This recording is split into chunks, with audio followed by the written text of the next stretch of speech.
Started. You guys ready? Good evening, everybody. Welcome to the Finance Committee public hearing and meeting of today, Wednesday, March 25th, 2026. If you can start by all standing, if you're able to, for the Pledge of Allegiance.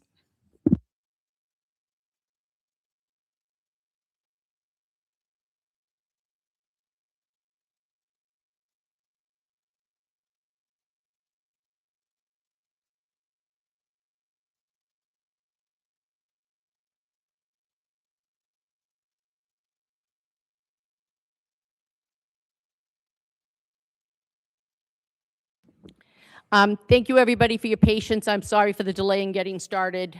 I was away for a couple of days doing MCAS testing, so I had a couple of things to get organized. We are getting copies for the members of the committee and a couple of extra for the public on the whole school budget, so that not only did I just email it to you, the corrected one that had all the pages, not just the odd ones. We'll have copies in front of us to ask questions about. And when we get to there, I would encourage you ask questions about anything in the budget. Take the time to learn how their budget works, just like we've done for the police and the fire and everything else. All right. And if you have other questions that come up after tonight, we can arrange to get them answered. Our first item on the agenda is the approval of minutes from the Finance Committee's meetings of last week, March 18th and 19th. So I did send out the 18th with the agenda on Monday, and I sent out the 19th, I think, was it either last night or today? Last night, thank you, when I got them. So if we have do we have a motion for the minute? Do we want to talk about the minutes of March 18th before we make a motion? Anybody have any questions, comments, complaints, corrections? All right. Could I get a motion to recommend approval of those minutes?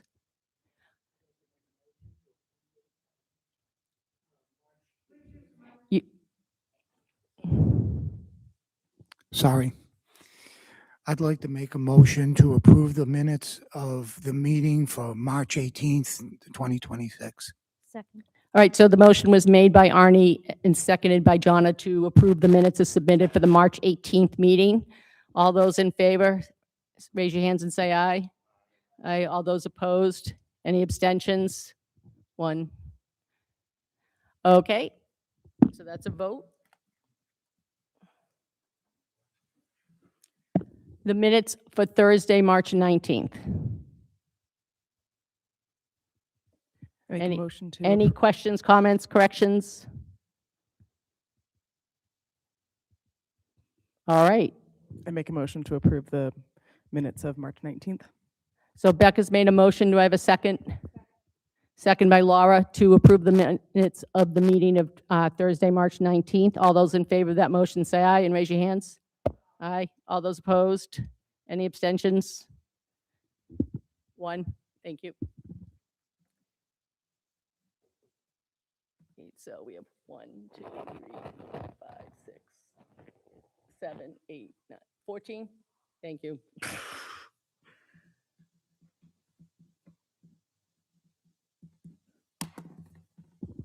So now everybody knows I can count to at least maybe 12 out of the 14. All right. We'll skip over number 4. Can we go to article number 5 on the agenda? We need motions to continue the public hearings.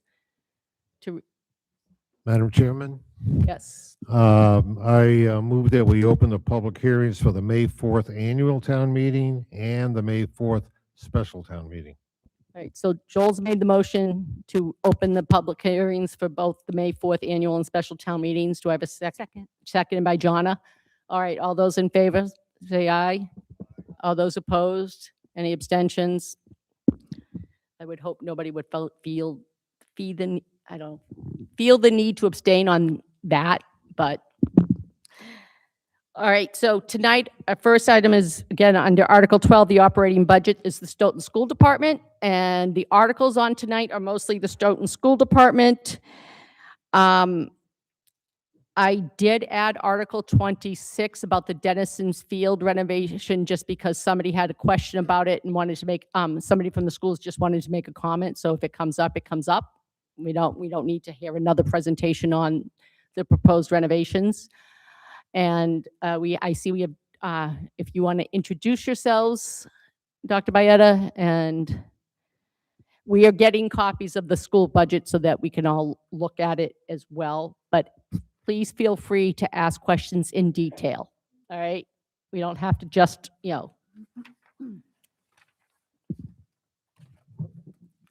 but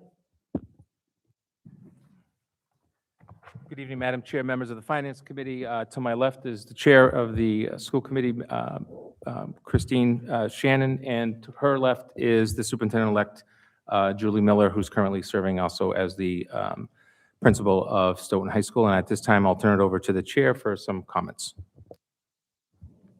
Thank you. Good evening, and thank you for the opportunity to present the FY27 Stoughton Public Schools budget. I'd like to start by highlighting a few areas of progress this year, then briefly frame the context and priorities that are shaping this budget. This has been a strong year for the district in several important ways. We've had one of our most successful hiring seasons in recent years. For the first time in a long time, Stoughton High School opened fully staffed, and the middle school had only one vacancy. That level of stability directly impacts classroom quality and student experience. We've also seen steady academic and engagement progress. The district continues to make progress toward the Department of Elementary and Secondary Education's accountability targets, and we've seen a reduction in chronic absenteeism, which is critical to improving student outcomes. We are advancing operational and long-term sustainability efforts, including a nearly $2.7 million state grant to improve energy systems at the Wilkins, launching a climate action initiative that is both environmentally responsible and cost-conscious over time. And importantly, we continue to build strong school culture and community engagement, from hosting 20 high school marching bands at the U.S. Band State Championships at the high school to strong participation over student activities. This year, the school committee is also focused on strengthening how we operate. We adopted our first formal operating norms, reinforcing accountability, collaboration, and a clear focus on student outcomes. We completed the superintendent evaluation. Dr. Byetta rated proficient, reflecting steady and effective leadership. We also are preparing for a smooth leadership transition, ensuring continuity and stability for the district. Our FY 2027 budget is grounded in the district's triennial plan and vision of the graduate, which focus on long-term student success. Key priorities include strengthening instruction through a district-wide coaching model, implementing the vision of a graduate, ensuring students develop critical thinking, communication, and real-world skills, expanding support for multilingual learners, including more consistent systems and family supports, and restructuring special education services to improve quality and reduce costly out-of-district placements. These are not new initiatives layered on top. They are targeted strategies to improve outcomes and use resources more effectively over time. At the same time, we need to be clear about our financial reality. This budget is being developed after multiple years of level service funding that has not kept pace with rising transportation costs, increasing out-of-district tuitions, growing enrollment in high-needs populations, and inflation across all areas. These pressures have required difficult decisions, including staffing adjustments and limits on services, even as student needs continue to grow. It also necessitates increasing activity and service fees for families already strapped in this tight economy. Each year that funding does not fully keep pace compounds these challenges and makes it harder to maintain the level of services that our students need and deserve. Despite these pressures, the school committee has remained focused on responsible stewardship. We are aligning resources directly to student needs. We are leveraging state funding, including Chapter 70 funds. We are planning for long-term efficiencies, including through the new elementary school project and future redistricting, and making strategic decisions that reduce future costs, such as strengthening in-district special education services. We are being deliberate, disciplined, and forward-looking in how we manage resources. In closing, this budget reflects a careful balance, maintaining strong educational programs, addressing growing student needs, and managing real and ongoing fiscal concerns and constraints. We remain committed to working collaboratively with the Select Board, the Finance Committee, and Town Meeting to ensure that every dollar is used effectively and that every student in Stoughton has access to the opportunities and supports they need to succeed. At this point, I'll turn it over to Dr. Baeta to walk through the broader state context and the details of the FY27 budget. Thanks, Chris. Thank you. So to the members of the committee, I do have some prepared comments, and then I'll dive into some of the other information that I've been asked to make sure that we have, and make sure that you also have the full budget booklet that I'll send to the chair. I want to thank Carolyn, the FinCom members that are here this evening, and my colleagues and the general public, and those across the town side of government that we work with on a regular basis. There's no sugarcoating this for the school department this year. This is a challenging budget cycle. Stoughton, like most districts in the Commonwealth, is projected to receive the minimum amount of Student Opportunity Act funding, which is part of the state's Chapter 70 funding for public education. That is $75 per student only. This has caused a significant budget shortfall we are working to address and will address. So how did we get here? A significant portion of funding for the school budget comes from state aid. We all know that. The governor's proposed budget for the next fiscal year saw a modest increase in funding for K-12 public education statewide.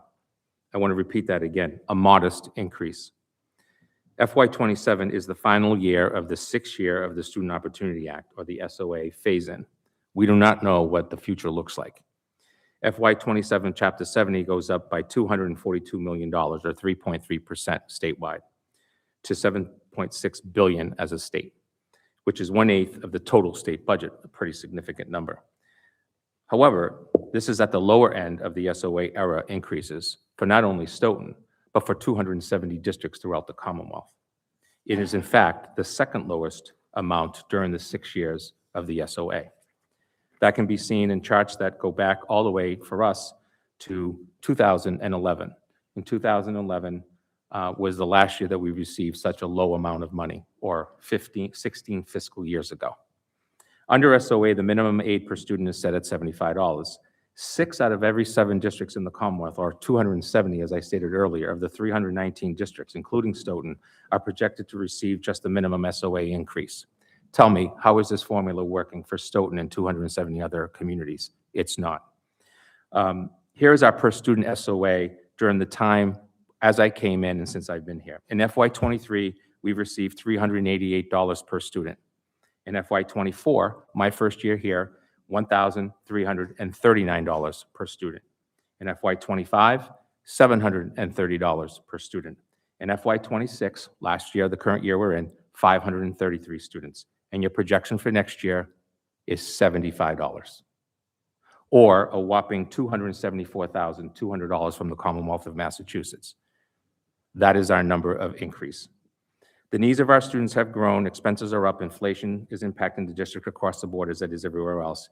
And we have contract obligations, which, by the way, will be signed, sealed, and delivered sometime this month and next month with both Unit A, the STA teachers, and Unit B, the administrators.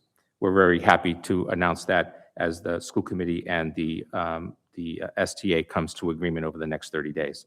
So despite these growing challenges, why has SOA funding gone down? So this is where it gets a little nasty. The culprit is this unexpectedly large decline in the number of public school children instead attending our schools. We have a decline of 15,000 students in the Commonwealth. I'll repeat that again, 15,000 students, or approximately 1.6% decrease.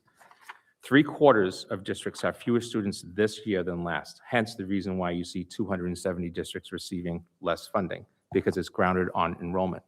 These numbers are misleading, though. I'm going to repeat that again. These numbers are misleading. This includes the students who are housed in hotels and shelters in the Commonwealth, in the thousands, including 170 here in Stoughton during a 2-year period. We did the right thing, not only as a school district, but as a town, and supported these students and educated them, fed them, housed them, provided clothing for them, supported them.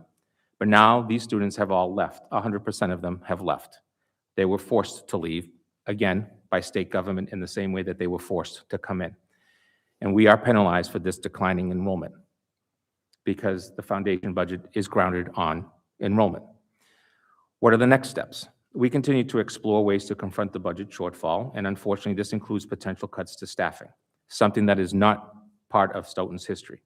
The House and Senate will build upon the governor's recommended budget, and maybe there'll be some further funds down the road at some point. It's my hope that both the House and the Senate do increase to $75 per student, but those funds may not be available until well after town meeting and into the fall, all dependent. I have spoken to our town manager about, and he's agreed, and he's here tonight, he can note this, that we need to get to the governor's office and really discuss that the communities that are impacted by having forced shelter situations, now having it used against us as part of enrollment is not fair or just, or in my mind, even ethical, and that a one-time pothole funding source should be available to those communities that are impacted, such as Stoughton. I don't think it's going to happen, but it's worth a try. As for the details of our FY27 budget, it's bleak at best, as we said earlier, but I always think from the positive. The school committee requested an overall budget increase of 8.8% to meet our level of services and those mandates within special education specifically. Our shortfall is grounded in approximately $3 million. From the time that we started in the budget process to now, and because of our Chapter 70 situation, that $3 million is a real number. It's a factual piece of information.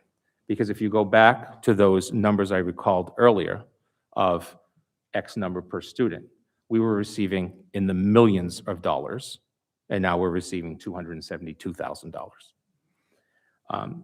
Stoughton does its best utilizing its Chapter 70 to make sure that we are providing 100% of those funds towards our education system. And in my time here, that's what's happened. And we thank both the town and town meeting for that. We're also trying to provide you with the most clear-cut and factually based budget grounded on school-level line items. This is the second year of a school line item budget representing all 8 of our buildings and then all of the other major initiatives, departments within the school budget. The other major issue is special education. And I'd like to take a little bit of time to remind all of us that these students are all of our students. But when we talk about special education, it becomes a little controversial for some. That is not my intent tonight, so I want to make sure that we're clear. I want to make sure, however, that we know that there's a significant cost. Our current percentage of students with disabilities is just under 22%. It's up 2% in one fiscal year and over the last 2 fiscal years, and an increase in out-of-district placement in my time here, which is since 2024, of 30 students. We currently have 71 students out of district. The tuition costs alone for these students average from a low of $64,000 to a high of $300,000 per student, not including another $20,000 to $70,000 each for transportation. Enrollment overall is projected to increase next year by 24 students. That's a good thing in terms of the actual Chapter 70. Our school projections include the Jones at 122 students, which will be a flat number, the Dar at 390, the Gibbons at 389, the Hanson at 277, the South at 263, the Wilkins at 335, OMS at 771, and SHS projected to be roughly at 1,028. But we really don't know what the outcome of the lottery system for Southeastern means to Stoughton, and or if more students decide to go to Southeastern this year. So again, that's a projection. Although we continue to add in-district specialized programs, we have, at a very high rate, we have a potential of outpacing. We're adding 2 more programs next year. However, we have a space issue in our buildings as we are providing these services in district. Yet we are currently working on a 2-year plan for improving our services, student outcomes, and yes, cost savings in special education. The superintendent-elect will be leading this initiative as part of her first budget in FY28 as part of an internal report that we're currently working on, which will then become public once we're ready to release it and we have actual factual information.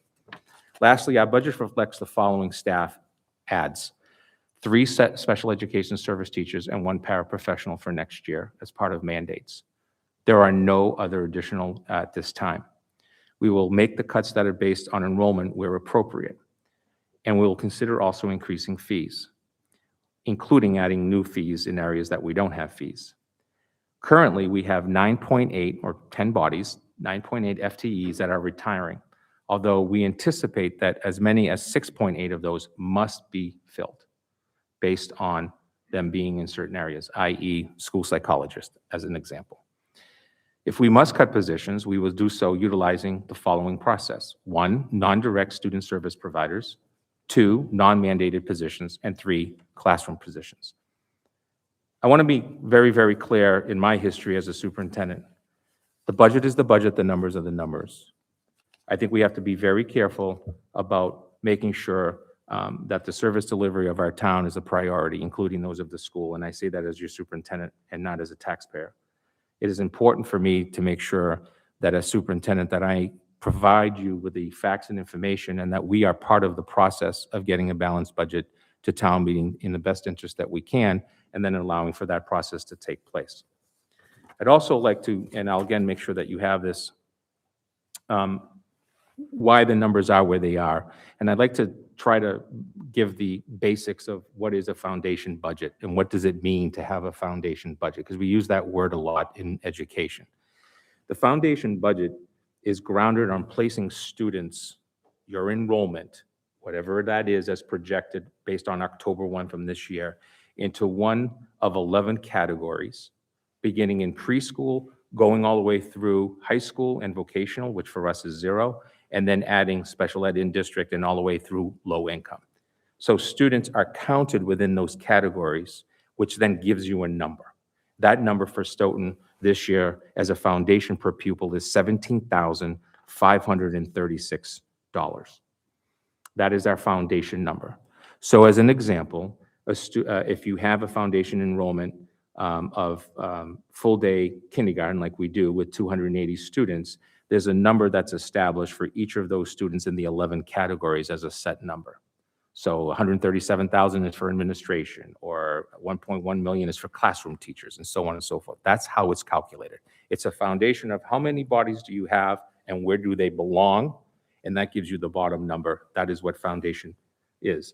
Added to that is the category where this became a foundation of, that became the key of the Student Opportunity Act, which is this whole area around low income, if you remember. And they created 12 different categories or groups. And your percentage of students that are considered, quote, low income fit into those categories. So for us, the number is 48.02% of our students are in that, quote, group. That group number is 9 for us. Group 9 is anything between 48% and 53.99%. So you get that, quote, added benefit, if you will, as part of the whole process. So that's one part. The second part that I wanted to make sure that the committee understood is for this year's numbers, how did we get there? So when you look at FY26 and then you look at FY27, in the enrollment number for the current year, which would have been October of the prior year of 25, 3,860 students. That included at that time the second year of the students that were here by October 1st, who were shelter students moving into the Chapter 70 foundation budget. So they went from being $105 per student to moving into the foundation budget. They were considered, quote, regular students, if you will, for lack of a better word. This year, we're down 204 students, and that is the reason why you see the impact of the foundation budget. It's a negative 5.28%. So we see a decline in the foundation budget from the prior year of $1.3 million. To be exact, it's $1,299,561. That is the big whopper that comes against us. The required district contribution is up $2.1 million, and the Chapter 70 aid is that $75 per student, or the $274,200. So our required net school spending is $2.4 million. That is the required. don't have to necessarily go above that. The target aid share drops this year to 39% from 42%. That's a pretty significant number as well. But the Chapter 70 percentage of the foundation slightly goes up about 1.5%.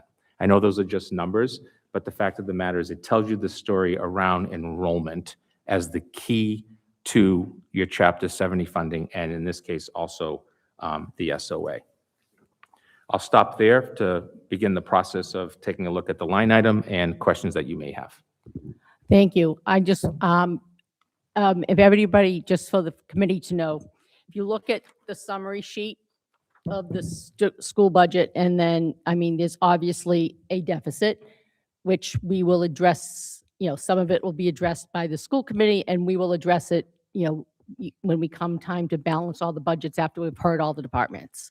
All right, so I can say with really good certainty that they will not be getting an 8.66% increase, and I think everybody understands that. I do think it's important for a lot of people here who don't have much experience with the school budget or budgets in general, the town budgets in general, that they're set up differently than the municipal department budgets we've been looking at, because the state requires them to be set up differently. They've done a school line budget this year, which I appreciate myself, because I like to see what's going on by each school level. I want to know how many teachers are at each building and what we're paying for. So just keep in mind that, try to, ask questions to understand, and realize that, we will have to make some decisions about how we balance the budget, because we do need to present a balanced budget. And, ideally, we will get something that everyone can live with.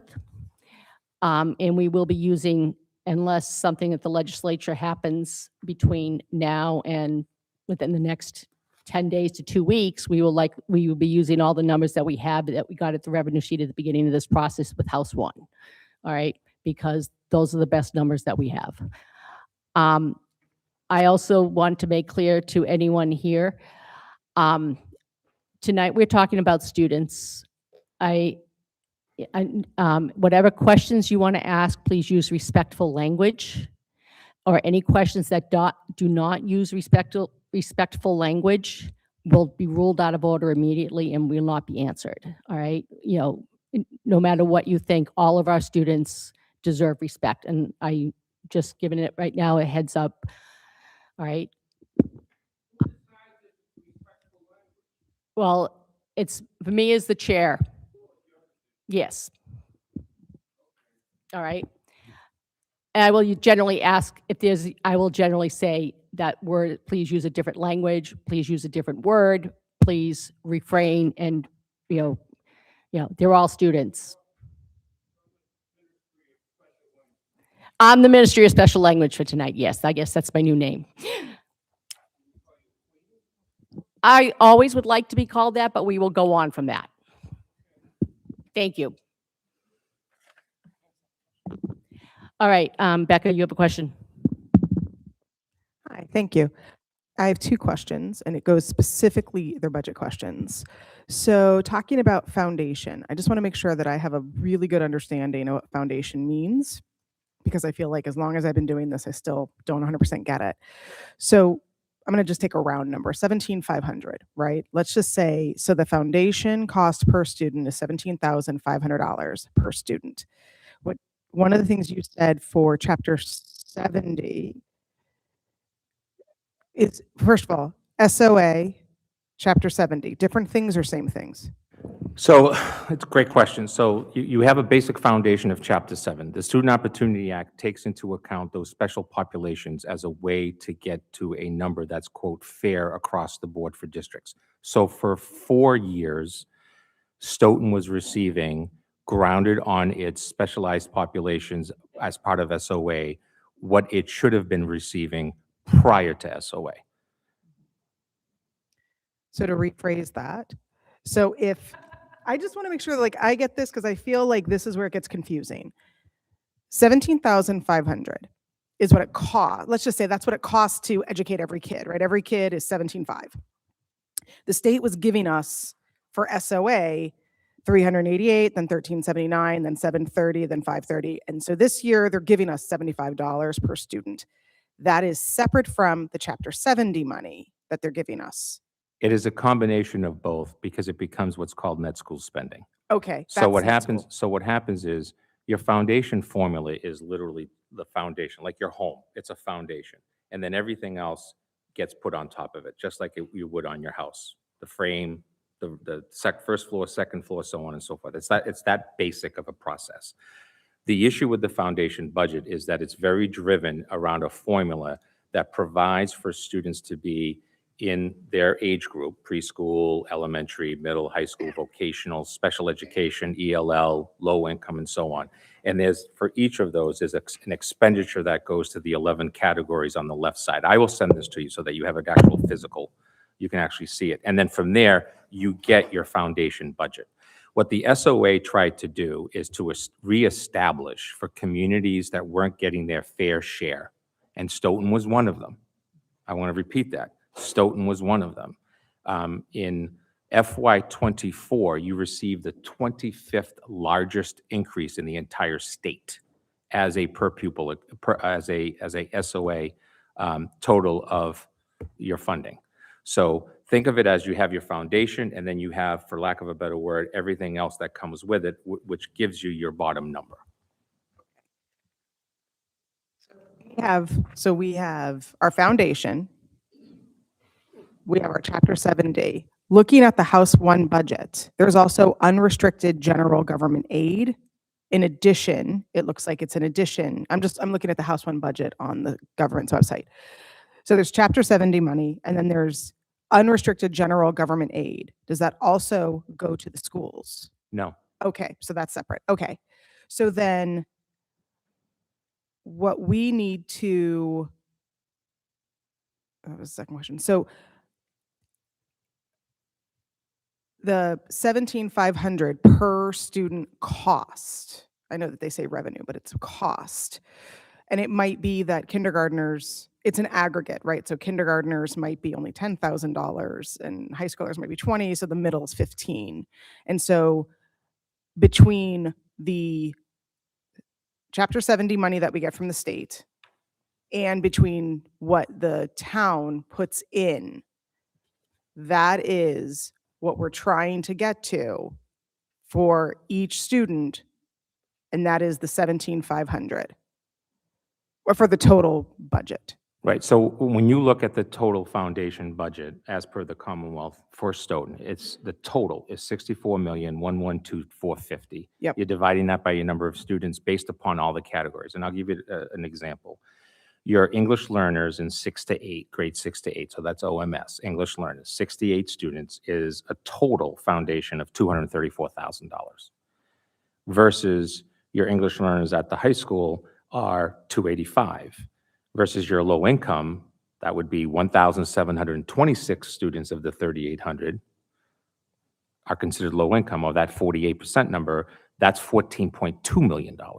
So when you add across the different student categories with all of the different areas, 11 different areas of the foundation, that gives you that 64 million.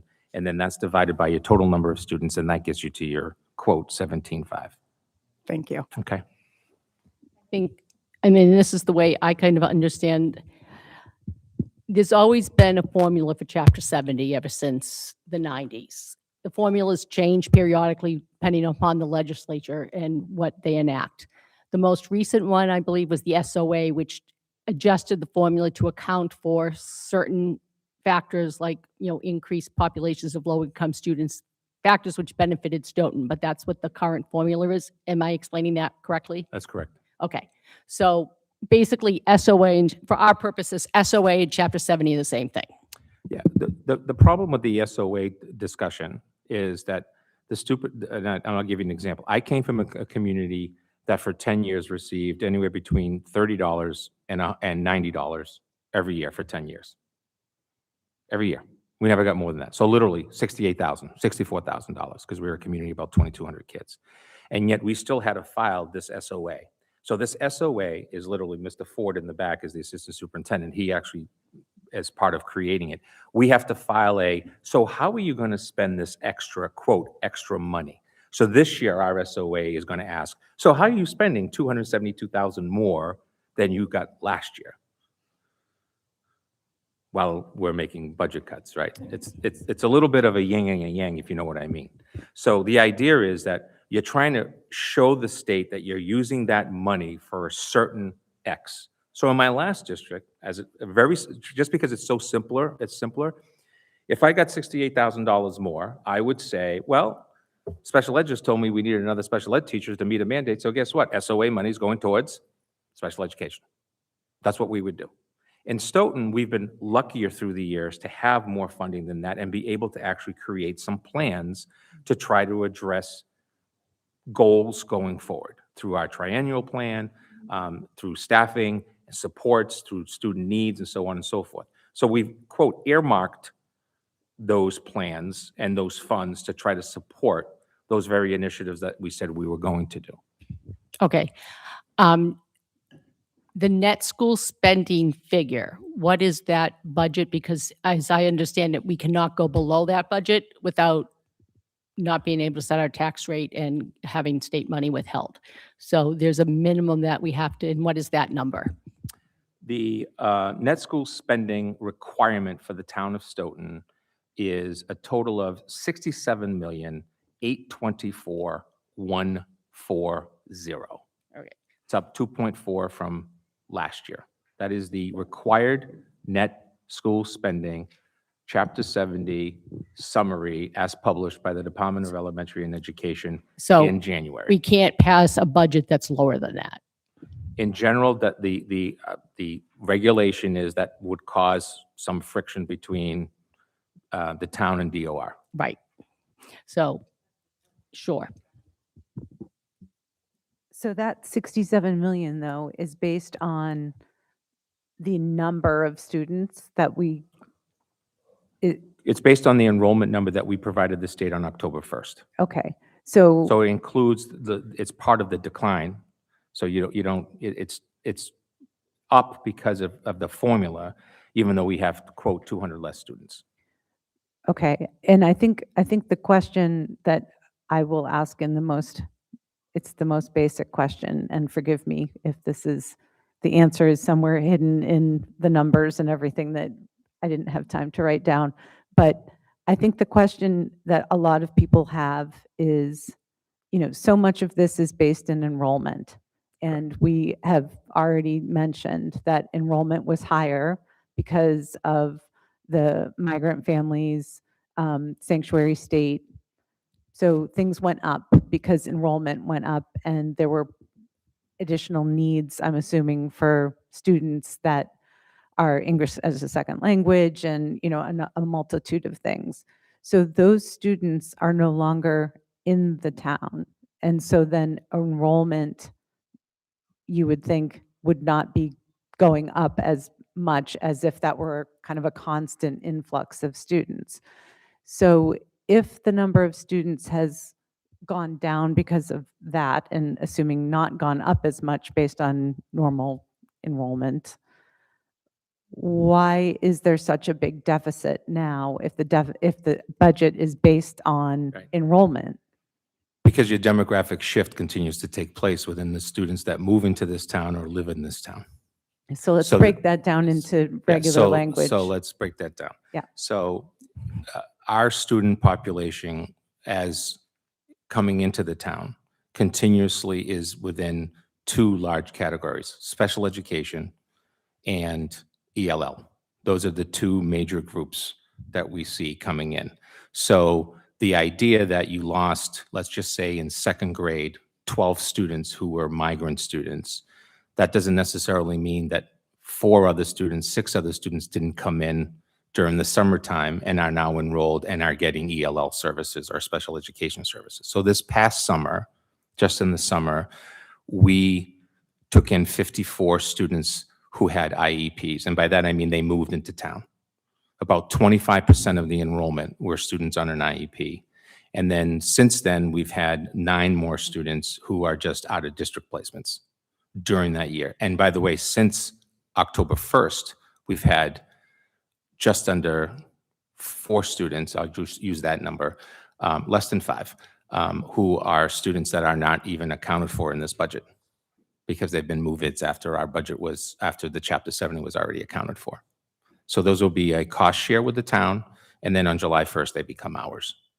So it's not as straightforward as Yeah, we it's- had more kids come in, we scaled up our budget for those additional children. Those children went away, wherever they went, and then the costs are no longer needed. Right. So, and a point would be if you remember 2 years ago, when the shelter students first came in, it was $105 per student.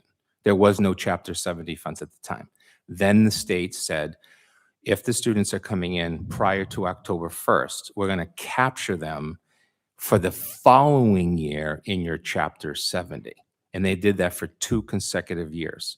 So if I had a student that moved in on December 22nd, perfect example, we had 21 students, don't quote me on 21, somewhere around 21 students who moved in from another shelter on December 22nd.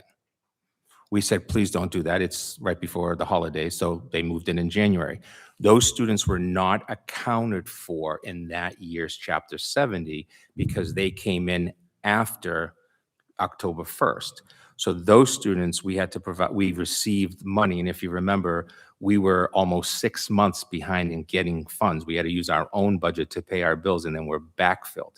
This particular fiscal year that we're in, we're using the last $500,000, 400 and something thousand dollars of our 105 that we received from chapters, from the shelter situation to offset our operating budget. Because remember, our operating budget for this year was also in the negative by $1.3 million. And then since then, we've actually also had to use our circuit breaker funds more so than we've used in the past. So when you have declining enrollment, that doesn't mean that there hasn't been a shift in the population of students. And at the same time, students are moving to a different school or a different grade. So the impact, I'll give you an example. We have more than likely a shift this year in enrollment in a certain grade level where I can absorb a 1.0 cut in a teaching position because enrollment is down.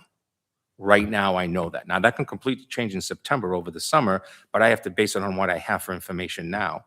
So I can say, okay, I can cut as an example, this is only an example, I can cut a second grade position at such and such a school because enrollment at that building is down, where the class sizes for next year would be projected to be at 14 kids, and I'm going to cut a position and have the class sizes be at 18 kids. That's what we constantly have to do within our working budget, as an example. Now, what happens if 60 kids register across the district in the elementary grades, and all of a sudden our projected number for enrollment in grade 2 was 18, and we had a bucket load of second graders that moved into town? What we try to do is figure out, is there savings somewhere else to create a position over the summer, or we just go with it? The Gibbon School this year has actually been one of our schools that's taken a little bit of a hit on class size at the elementary level, where we have some areas where we're at 16, 17, 18, and they're at 22. And that's because of what happened in the summer months, as an example. I don't know if that answers your question. Yeah, it does. But just one last question. Sure. What did you say the delta in enrollment was between 2026 and 2025? 204. That's the formula that's noted as reported on October 1st. Now, that number is already shifted to be less than that, but that is what the foundation budget is grounded on. It's grounded on what we report on October 1st as by state mandate. Okay, thank you. You bet. I have a question, and then I know there are a couple of questions over here. Do you have projected enrollments for do you have projected enrollments for the next couple of years? Yeah, we have our NESDEC report. I'll file that with you as part of the packet as well. Our NESDEC report continues to show that we are going to be growing. In terms of our biggest issue that we're going to have, it's going to be at the secondary level, right around 2032, 2033, where the high school could have in excess of 1,300 students. That's a bubble that's going to go through. Now, the other part is we continue to be small, but or not a lot, but enough. We continue to have buildings going up in town that potentially are residential. That's a good thing, I guess, but we don't know what that has as an impact to the student population. We have at least 3 or 4 different places that are currently being. So roughly, like when you talk about increasing, are you talking about big increasing? I'm just trying to get an idea of Sure, like, so- what's a like this year crisis versus an ongoing Yeah, so trend? just if you give me 1 second.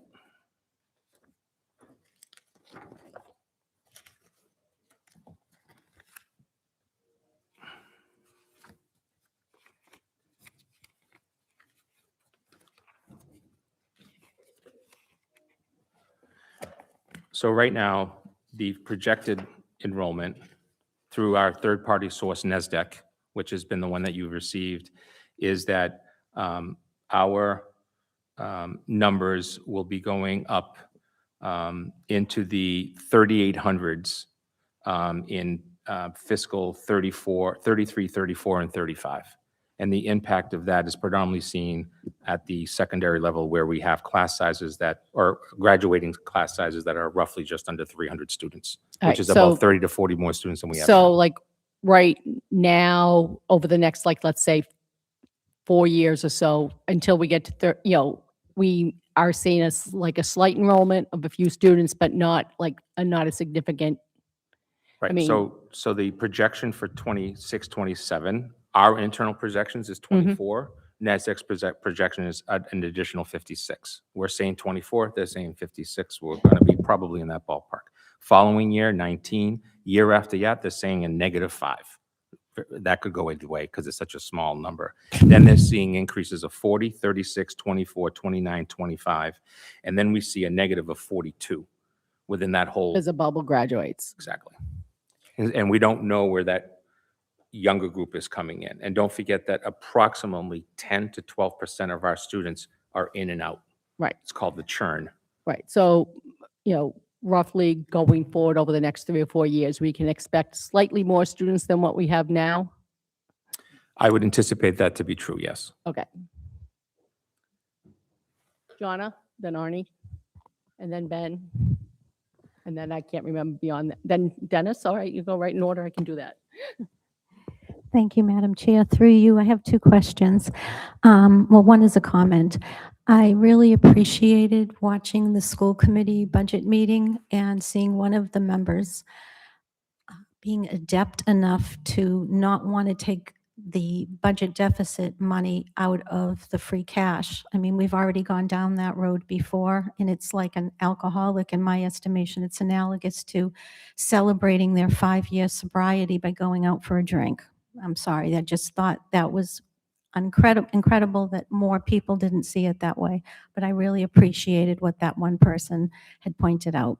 And as for my question, it isn't adding up in my head. It doesn't make sense. If there's less illegal families, children in the school system, why are we not seeing less less teachers would make a big difference. There would be less need to have more.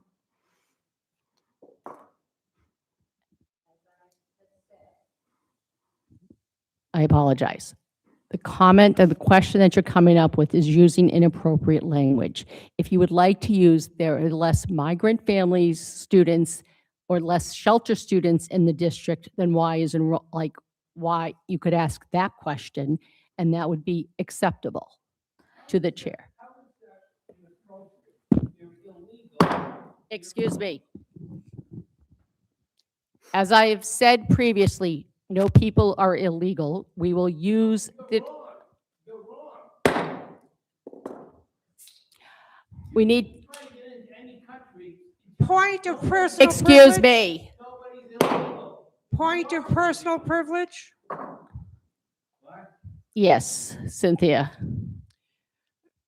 Madam Chair, you and I are both chairs of standing committees. There's a law in this state for the conduct of these meetings. No one may speak without your recognition. A person who continues to speak will be asked to leave. If they refuse to leave, the police will come and arrest them for disrupting the public meeting. There seems to be an individual in the audience who does not understand proper behavior and what is legal in the state of Massachusetts. Freedom of speech does not mean you get to open your mouth and flap your jaws whenever you feel like it. I am uncomfortable being in the same room with someone who seems to be violent. Violent. That's, And in this case now, threatening me. I will call the police if I have to. I will not be threatened at a public meeting. I am a town official.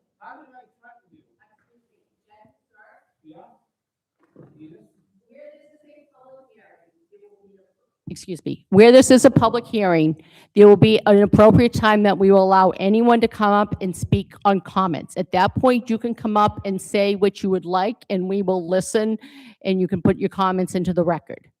However, you cannot yell out things from the audience. I am generally have been like, I will, in the past, in general, I will entertain questions from the audience, and where this is a public hearing, anybody will get to ask questions after the committee members have done. However, I'm running this meeting and I can rule a question out of order for any particular reason or no reason at all.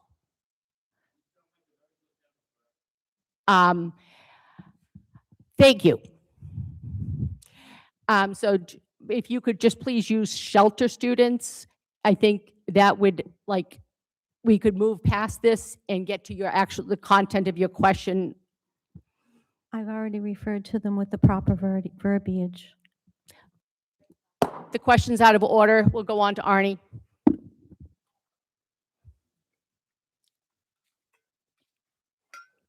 Can I have a point of privilege? Not right now. Okay, later. Thank you. Hi, thank you very much for that information. I have to say, it's a lot of information to absorb. So if I'm being redundant, please accept my apologies. First of all, did I hear this right? You have a total of 3,860 students? Or did I miss, The number that was utilized for 3860 would have been in the FY 26 budget. That was part of October 1st, so the prior year. We're down 204 students from that number. Okay, so we're missing 204 at this point. Second is do we have a preschool classes in the Stoughton Public School System? We are required by federal law and state law to provide special education services to students who are on an IEP in preschool. And added to that service delivery is also parents who pay for what's called peer model students. And those parents actually pay a tuition for their students to attend the preschool. Could you define what you just? Yes, so let's take a look at the best practice of a classroom. You might have certain students who are receiving services for special education within a model of just special education. And then you might have a separate classroom where 50% of the students are special education students and 50% of the students are what are called model students, students who are not on an IEP, whose parents want them in preschool and they are part of that classroom. And it's paid for by the family. Thank you. Couple more questions, if you wouldn't mind. If you're asking for an extra $3,467,000 to make up a shortfall, if you didn't get that amount of money, would you have any layoffs? Yes. How many? We have to account for layoffs in two ways. Number one, we have to account for the actual body. And so for every 2 bodies that we cut, we have to cut a 3rd body to pay for unemployment. So whatever that number would be, it would then be adding others. So let's just say it was 10, we would probably be looking at 14 to 15 layoffs. If it was 20, then you might be looking at 28 to 32. It all depends on the salary of folks. So if you have a $60,000 layoff and another $60,000 layoff, that's $120,000. It may require another layoff to offset 60% of the cost of of unemployment. Okay. Unemployment is within our line item. And did I hear right? We're talking about getting that money from free cash? There's been no discussion at the school committee level about free cash. The comment that was made by me and continues to be made by me is your body here, the finance committee in the town, had a plan to come off of free cash over, my understanding, a 7-year period. It was done in 1-year period, and I made the public comment that that was a concern for the school department. That was my comment, not a member of the school committee. Is that what you intend to? I have no intentions of going after free cash. I have no intentions of asking for cutting of the municipal budget as your superintendent. Period. End of story.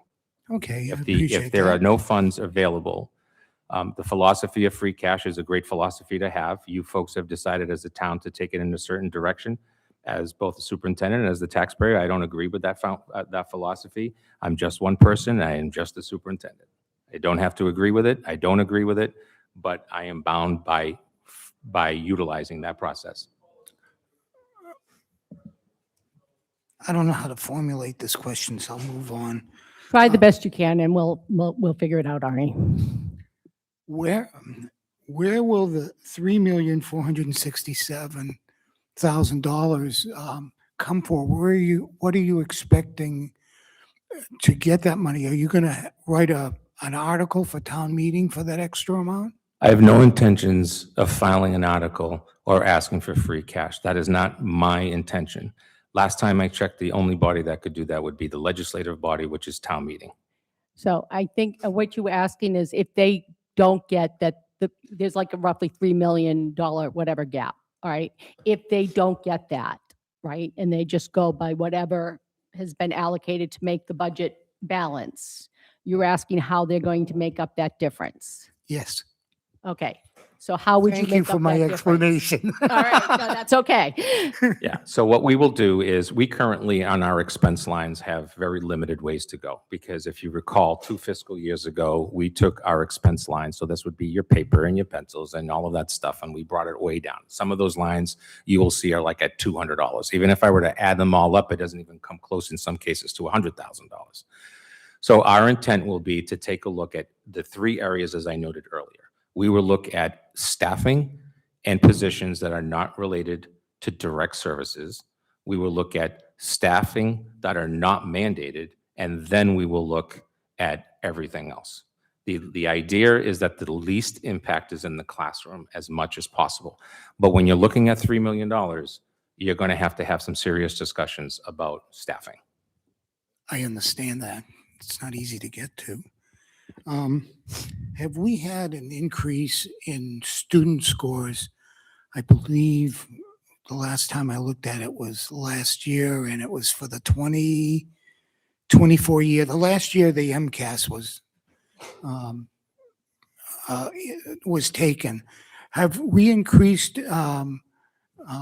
those scores over the years, and by roughly how much? Yes and no. So remember that we are in a process right now where MCAS scores at the high school level are not even part of graduation anymore. So just a couple of years ago, our MCAS scores were important because they counted towards a student receiving a high school diploma.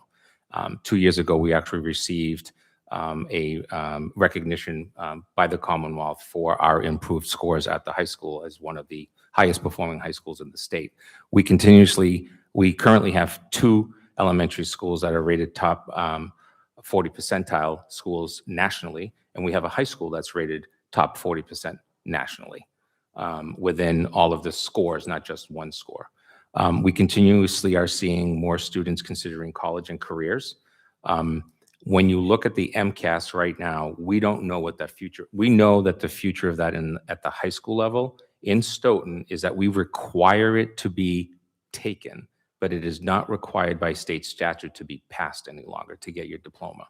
The state's going to be announcing sometime in June into the fall, 7 different areas where students have to meet in order to graduate from a high school, including your local program of studies. So they're looking at things like senior project and portfolios. They're looking at financial literacy courses and a bunch of other stuff that will be published.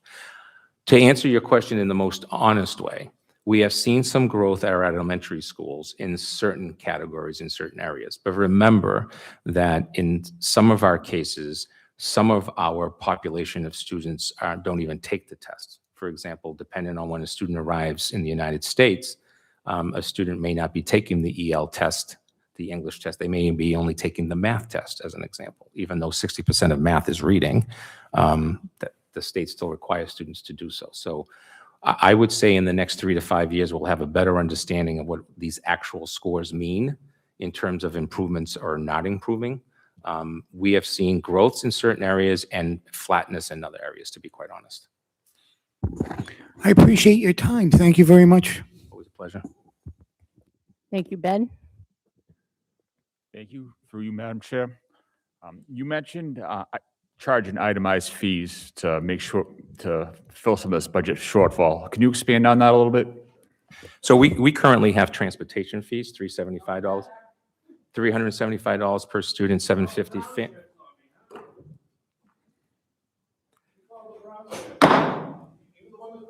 No, I'm the one that called. Oh, you are? I'm going to take a recess. And I'm the one that said I don't want to come back in. This is a recess.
Thank you.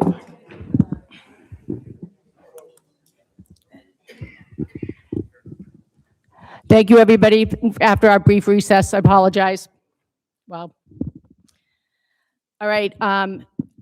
Ben was asking questions, so you can continue.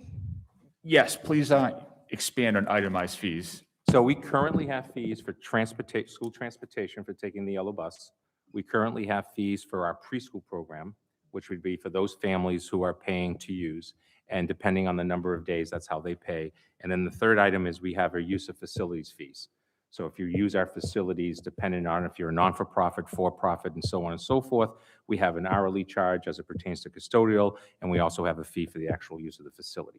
The two that we currently don't have that are sometimes you see would be an activity fee or an athletic fee, and those will be further discussed in the future as part of this budget process. Okay, thank you.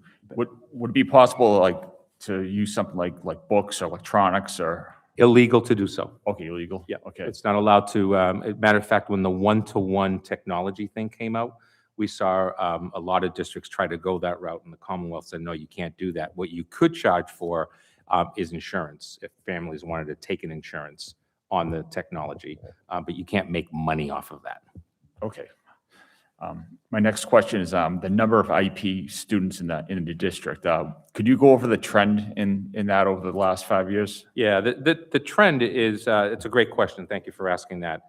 What you see in general is a great thing, right? Medically, in the Commonwealth of Massachusetts specifically, but throughout the nation, is in the last 10 years, the survival rate for preemies has gone significantly up. Well over 93% now, and the last numbers I checked, and it could even be better than that.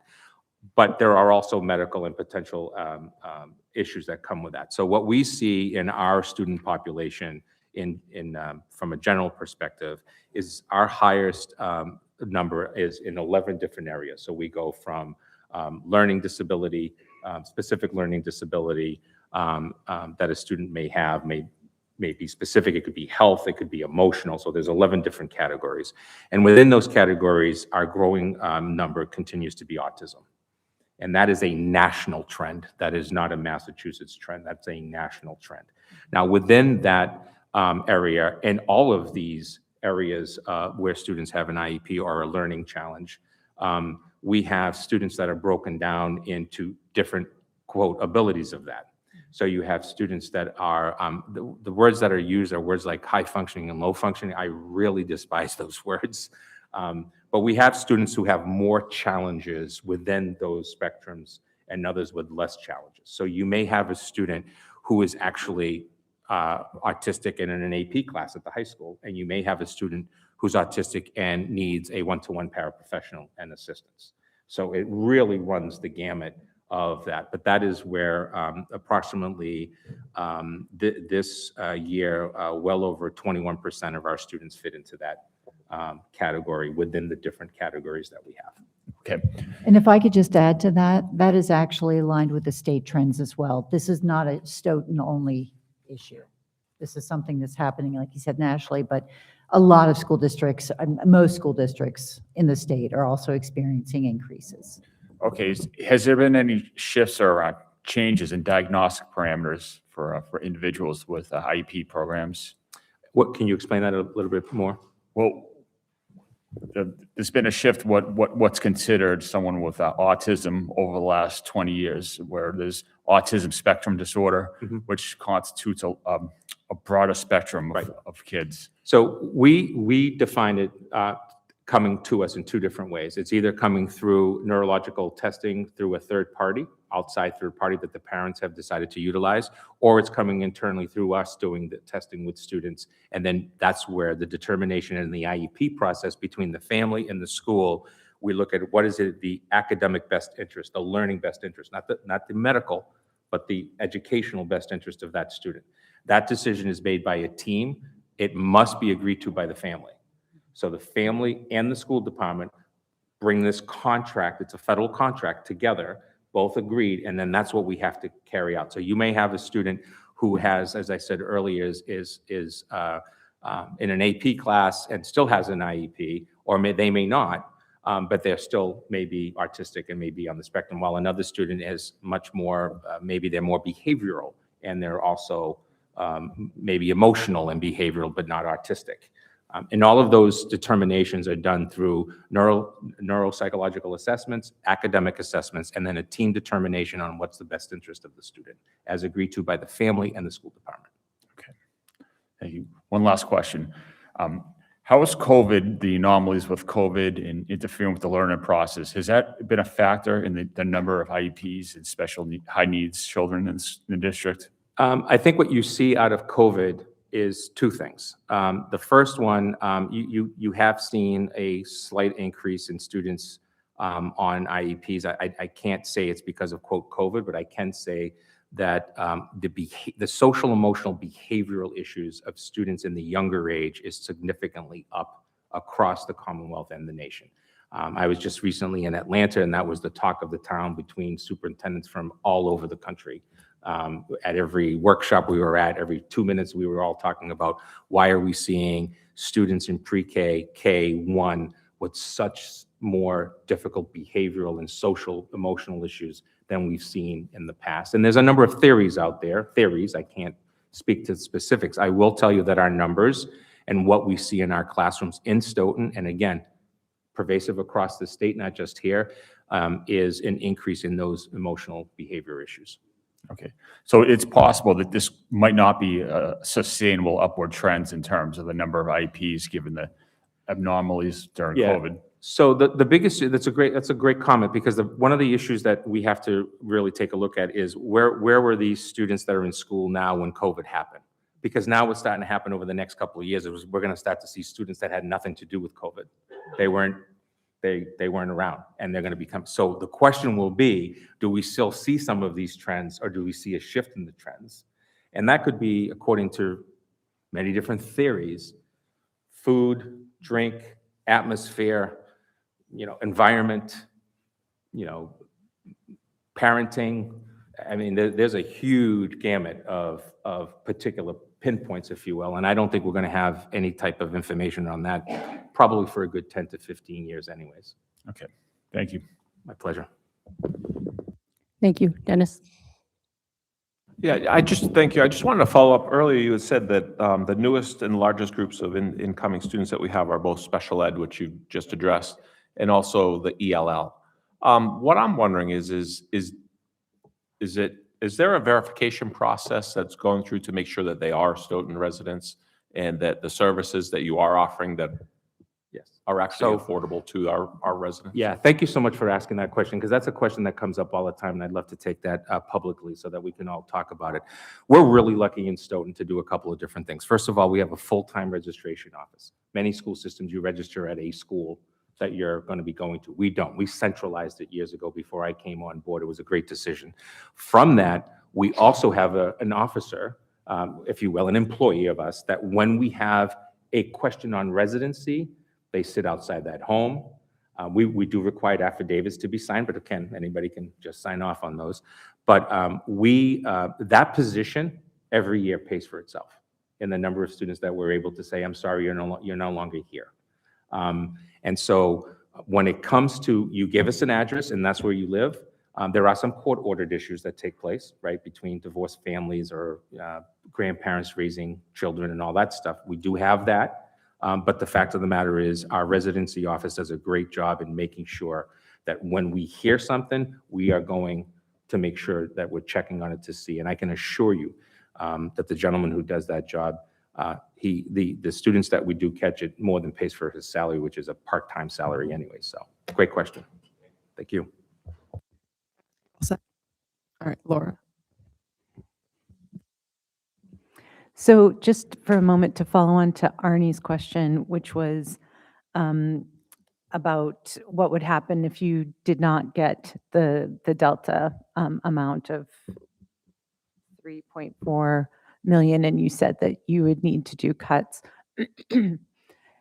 Is the town or FinCom or town meeting made aware of what those cuts will be? Or is that something that if the decision is made that, there aren't any sources of money, cuts need to be made and it's cut from the school budget and that's it? Or how does the that decision get made and who knows about it, basically. Yeah, it's really important for me to be honest with my staff that I know potentially are going to have to start questioning how they're paying their mortgage. So what I have typically done, it's not the first time I've had to make cuts as a superintendent, is in the next few weeks, myself, the superintendent-elect, our assistant superintendents, and myself will be sitting down and looking at the roads, the roadmap of that. We will then have a budget subcommittee meeting with Jillian, who's our representative on the school committee, to talk a little bit more about those different roads. We will tier those cuts in terms of first tier, second tier, third tier, as I discussed earlier. And then from there, we'll begin, as we get closer to knowing what we have or don't have, we'll begin the process of notification. Okay, so then the town is involved in, town isn't involved in deciding where those cuts are No, or the making town, no, recommendations or anything? those will come as recommendations from the superintendent to the school committee, and from there, the town's involvement becomes supporting and filing for unemployment, which they can begin to collect beginning on the 25th of June if they are unemployed. So then the cuts would be primarily staff. These aren't At that other- point, yes, yeah. it would be people. Okay, and then my last question for now is just looking at the kind of bottom line here. So you said that the net school spending is 67 million as a minimum. And then it looks like so 67 is the minimum, 73 is what is needed. And then there's a 69 in here, which is, That's the ballpark that we're in terms of all in. okay, So remember that net school spending it basically starts at a number which is 100%. If you look at Stoughton, we've been as high as the 128%. In other words, 28% above the net. What's happened in Stoughton is we've had a little bit of I call it like the heartbeat, little up and down, and then most recently what we're going to see is a decline. So you're going to probably be dropping into the 120s, 118s, 116, and hopefully no lower than that. But we have seen numbers lower than that in the past and decades ago. Most communities your wealthier communities can be into the 130s, 140s, 150s, even 160s. Your communities this year, I think we're going to see 270 school districts that are all going to be all over the place when it comes to net school spending. Many of us are not going to be at the percentage that we think is the percentage that would be fair and accurate to maintaining services. It's really important for the following statement to be made. We're asking outside of mandates for level services. There's no new general education staffing taking place.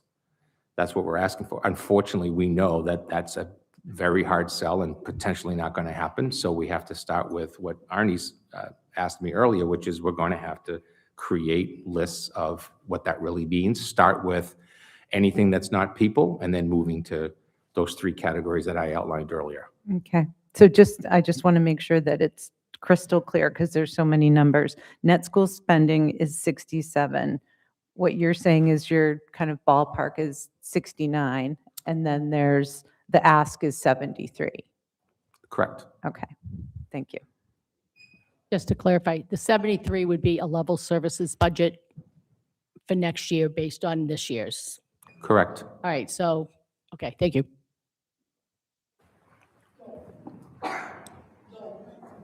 Joel, Joe, I'm sorry to get mundane, but I only have some clarification questions about the actual budget. Yep. I'll give you the page numbers if you want to go to them. Yep. On page 12 of your budget, which is the middle school, you have a line item called building-based substitutes. What are those? Those, in general, what we've tried to do with our district is to have a person, a building-based person, who's literally reports every single day as a substitute for the building to cover wherever the need is for that day, because we always have an attendance hole. So instead of just calling in people, which we still do on a regular basis, we have that one person that's a given. All right, so if they're not needed, they go home. No, there's always a need. It could be that it could be that they're going to be literally supporting anything to do with issues in hallways. They're going to do extra CAF duties, any of that stuff. All right, I was just curious Yep. about that. Also, you have that in the high school budget too. That's correct. Also, you have in both the high school and the middle school, security and hall monitors. Yeah, we have a total of 9 hall monitors within the 2 buildings. I got 10, but okay. Yeah. What do they do? They are responsible for literally the flow of the building, checking doors, anything to do with, quote, the security of the building. Are they part of the teachers union or? They are part of a different union. Okay, all right. We have a teachers union, an administrators union, a cafeteria union, an administrative assistant union, a paraprofessional union, which within it has a hall monitors union, and then a custodial union as well. I'm sorry I asked. Okay, on page 15, Joe, also in the middle school, you have science professional salaries and STEM professional salaries. What's the difference between the two? Yeah, so your science teachers are typically your folks that are teaching your core science classes. Your STEM is your science, technology, engineering, mathematics program, which runs typically sometimes as a part of an elective program within middle schools. So it's basically separate. I think you have the same thing in the high school too, right? No, not at the high school. You don't have STEM? No, we'll Okay. be moving to STEM across the elementary levels. Oh, really? Yeah, we'll Okay. be doing that as part of the new building. If you recall, the new elementary school actually has a STEM lab. I And do then remember we'll be, that, and then yes. we'll be creating STEM labs at the other remaining 3 elementary schools so that it's equivalent, that all students in K to 5 have STEM available to them. Okay, thank you. Page 28. This is on special education. You have professional salaries at 8,186,353. The FTE is 90.5, which is an average salary of 90,457. What, are they all the same? Do they float between schools or? So in terms of professional salaries and administration, this could be, in general, account for everything from a classroom teacher, but in most cases, we're talking about things like speech, occupational therapy, et cetera, et cetera, et cetera. In some cases, they're shared staff. In some cases, they're actually full-time. It all depends on the caseload. So if you might be, for example, a building with 400 elementary schools, it might be a 1.0, while at another building with 267, it might be a 0.6 there and a 0.4 somewhere else. So we do split that staff. Okay, but it's 90 FTEs. That's a lot of FTEs. And growing, and it's mandated. Well, I know well, that's the next question. Is it mandated? It's Yeah, mandated. okay. So every special education position that we have in the district is tied into delivery of services to students on an IEP and/or the potential that a student's going to be on an IEP. So you may have a special education teacher that is providing services in a general education classroom to students that are included or they're in part of an inclusion program, not a separate program. Wow, okay. I think I got that.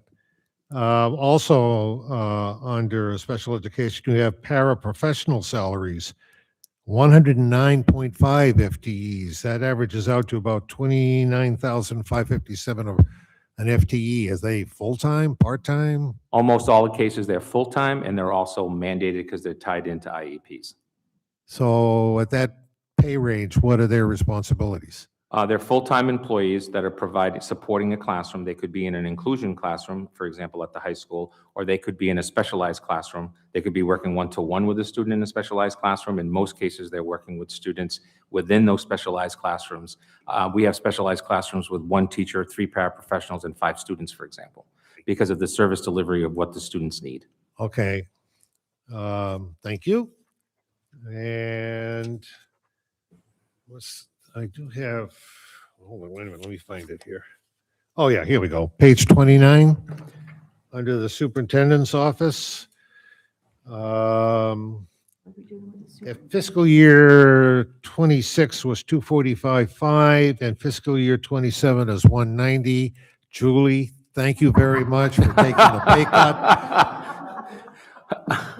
I'm pretty sure that's not what's going to happen. So could you explain why the difference is there? Yeah, the difference in general is salary. I'm going out at a higher salary, she's coming in at a lower salary. Is that really the difference? That is the difference. Oh, okay. Well, I Top wasn't of the sure. game Okay. starting out. All right. I will tell you that in a year from now, when she's sitting in this seat and you're asking the same question, you're going to say, darn, we should be paying her what we were paid by Etta. Well, I'm going to say that anyway because I know Julie. All Yeah, right, it is, but- it's a difference in the starting salary of a new superintendent in Stoughton versus a veteran. All right, I was just curious. And lastly, also on that page, and I think I know what this is for, Joe, but you have a thing called set aside for salary increases. Maybe you want to tell Yeah. us a little bit more about that. For Julie, right. We had- Extra $1 million. As you know, we announced earlier, we had two unions. One we're very close to closing in on. The other Right. one we just closed in. It's not public yet because the two sides haven't finalized, ratified. But the fact is the set-asides is put together for the purposes of meeting contractual obligations during negotiations. All right, so the negotiations happen, the contracts are executed. If it happens during the fiscal year, you're counting on this money to account for anything that you hadn't accounted for before, or? Yeah, so these funds were put aside for the purposes of what we, the school committee and myself, believed would be the number that we would need in order to be able to settle the one-year contract of a 3-year. In other words, the first year, because when we put the budget together, we did not yet have settled contracts. All right, I think I understand that. Thank you very much. Thank you. And earlier, I spoke to you about, you actually talked about the enrollment in each school. And I thought it was kind of interesting. This is a couple of differences. It appears Daw and Gibbons appear to be the same size. That is true. Both the DAW and the Gibbons also hold the most significant number of our specialized programs. The Gibbons has 4 and the DAW has 3. So that's where students from all parts of town could actually be All going right, in. so there are 4 additional FTEs in Daw than there is in Gibbons. Is that would be the reason? Correct. Okay, all right. It typically, the sizes of the FTEs in comparison with our schools typically have to do with, we're pretty consistent around 3 sections or 4 sections of general ed classrooms. Yep. And then you see the uptick because you have specialized classrooms and they need their own teacher and so on and so forth. And another school may not have that position. All right, and this one, Joe, you're going to have to refresh my memory on because I'm old and I can't remember things, all right? South School has 263, Wilkins has 335. The total together is 598, call it 600. The new school, what's the size of enrollment? It's 550 to 600. All right, so we're right at the Well, limit. We're right there. Now, remember that part of our issue there is we are about to see a small dip in Yeah. our elementary numbers. Right. If I had to be a betting person, probably somewhere around 20 to 30 students as our building is opened up.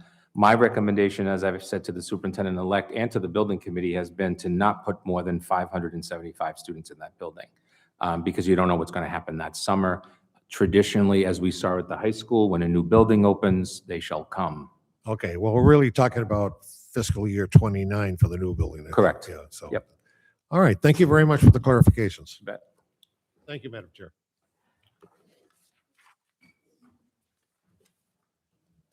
Okay. Jonna? Thank you, Madam Chair. I asked a valid question earlier, and instead of thwarting my free speech, wouldn't it be more beneficial for all of us to get an answer? Wouldn't that be why we're here?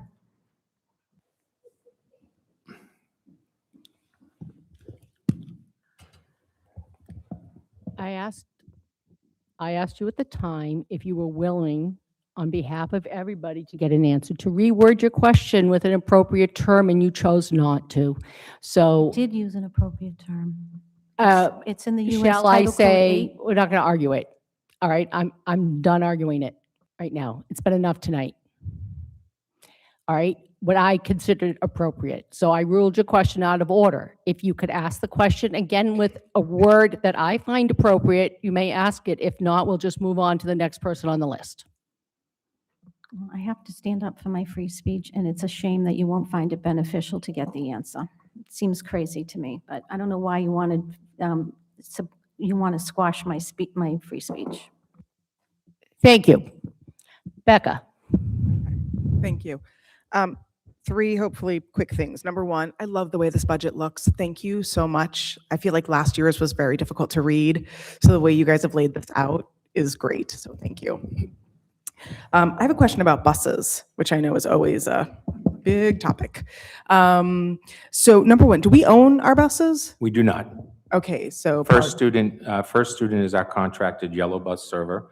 And I also want to provide you with some general input that over the next few years, you will see some significant improvements in our transportation around special education. We recently cut a deal with First Student to do our preschool. So we now have our preschool students coming predominantly through First Student instead of 9 different vendors.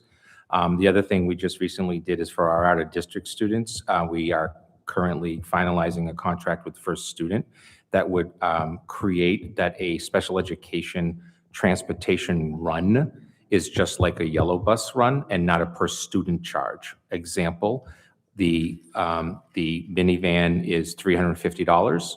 It doesn't matter if there's 4 kids in there or 1. It's no longer one kid is $150, another kid's $150, another kid's $150. Over a 3 to 5 year period, you will see a savings, again, depending on the number of students, of about $1.6 million.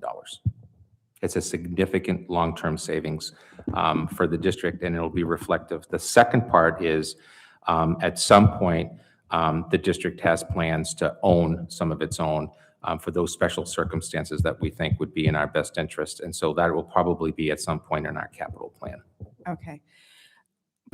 Thank you for that. Part of my question about that, I know I don't know about Massachusetts, I know other states do this, but have you guys looked into other opportunities for helping families if they're out, what I think it's the 2 miles, or if they don't get a seat on the bus, of helping families figure out alternate transportation instead of leaving it on their own to figure it out themselves? Right. So there's a couple of issues. It's a great question. We did look into a couple of opportunities to do that, and we find ourselves in an issue of liability as the number one issue. Now, what I would like to do is at some point have that discussion that if we could have our own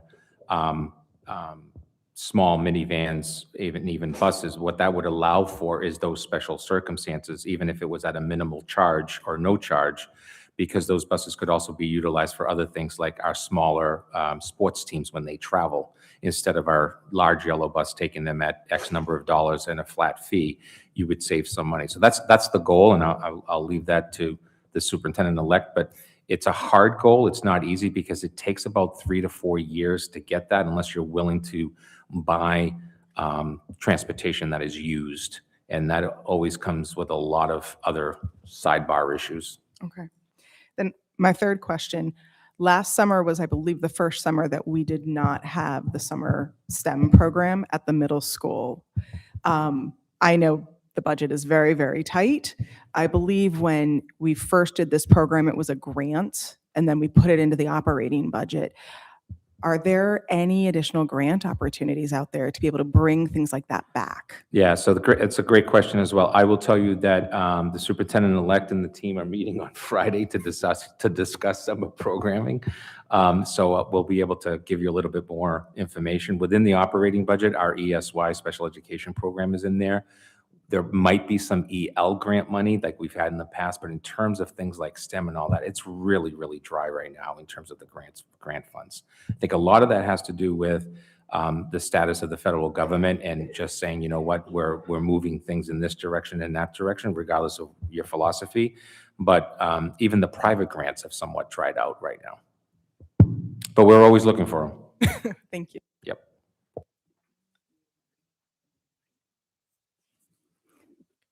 Arnie? Hi, back again. Wow, those acronyms are amazing. There's more acronyms than there are when you text. Just want to go back to preschool, and I just want to address non-special needs students. The parents pay a certain amount. What is how much do we cover that the parents do not? It's a revolving account. So what would be happening is the students are in that program anyways. The idea is that the program is already being funded for the purpose of the special ed program for the students. So what you're doing is you're bringing in more students to be part of that classroom. So in general, we have to fund 100% of that special education position as much as possible. So sometimes we have to go into the budget. A lot of times we don't have to go. It really depends on the year. For example, if enrollment was significantly down, then we might have to utilize operational funds. Thank you. I like the answer. One last question. When will we know what the bottom line for the school department will be? I see that what they want, or what I should say, I think it's the select board, so correct me if I'm wrong, wants $69,610,000. How will we know when the real bottom line will be When we vote available? it, What? when we vote it, that's when we'll know the next bottom line. Excellent answer. Because our job is to submit a balanced budget. So when we vote the budget, we will have to have, every department will have to add up to whatever our total revenues are. Thank you, Carolyn. You're welcome. Carolyn to the rescue. Marty? What is a district interventionist? Great question. So one of the things that we try to do to maintain direct services to students is we try to work with students prior to any type of IEP implementation. So let's say you have a student who is just below reading level. We might provide that interventions to get that student there, which will long-term just means the students gets to reading quicker, sooner, and better as just one opportunity. Yep. Heidi? Hi. Hi. I'm here with my marching band winter guard mom hat on. I was looking at the budget on page 17. It says summer band camp. And there's no money in there for summer band camp. It doesn't look like there may have been money in there before. I don't know if it's a new line item, if it's been taken out years ago, but I know there has to be a cost associated with band camp, including like staff and Yeah, so building use. yeah, so you'll see that what happens with this is a perfect example of trying to move things into the right areas and categories. So things like summer band camp, which we have stipends for, those are in the contract. Those are fully funded. No cuts to them currently. Okay, and then the use of the building, is there no facility use because it's a school That's run? correct. We Okay. basically eat that. Okay, all right, well, enjoy those bites. I'm a former musician, so I can say that. My other question is, on page 24 on the bottom, it says homeless and foster care transportation. And it just has the transportation. And I was just wondering if we provide as a district other supports or services for students who are not housed. Yeah, it's another great question. I have to tell you that one of the things that I see about Stoughton is a sense of community, not only within our Stoughton Public Schools, but within our wraparound services as a community, from our colleagues here at Town Hall to the third-party parties that we have in town. We have a laundry list of support services that we provide, including counseling services, supports for, in some cases, we have people learning English as a second language, and they're also homeless, and we're trying to support them to learn English as just one example. Food is another one. We definitely have families that are in need of food support. So we work with all of the different agencies as well. It's less of a budget issue for us. It's more of a community involvement issue. This particular line item is actually mandated under federal law. And that's the reason why you see it. Thank you, that's all I had. Pleasure. Joel and Ben, I have several questions, but I'll wait. I have a friend who's also a one of those band parents, and And in his behalf, the question is, will you be, if your high school bands enter competitions that they have to travel to, will you providing the transportation for them? What we've asked of the, in the last year, because we ran into I'll call it a hiccup, Yep. a couple of years ago, is what we've said is, like we would with a sports team, that, this is the fundamental of the season, if you will. And of course, if there's always something that we have to look for, then we will. I'm not a person where if you have a group of kids who need to get on a bus to go to an extra competition, then darn it, we better find that $1,000 and do it. And that could mean contract services. It could mean it's coming from an activity that we're not utilizing or any of that stuff. And that's what we've done. You agree, Julie? Okay.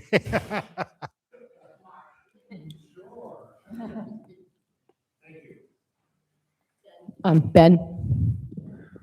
Through you, Madam Chair, are we currently enrolling inter-district students in the Stoughton? No, we are not a school choice district. And matter of fact, last night, the school committee for 26-27 voted no, that we continue not to be a school choice district. Okay, is that a variable in our Chapter 70 funding?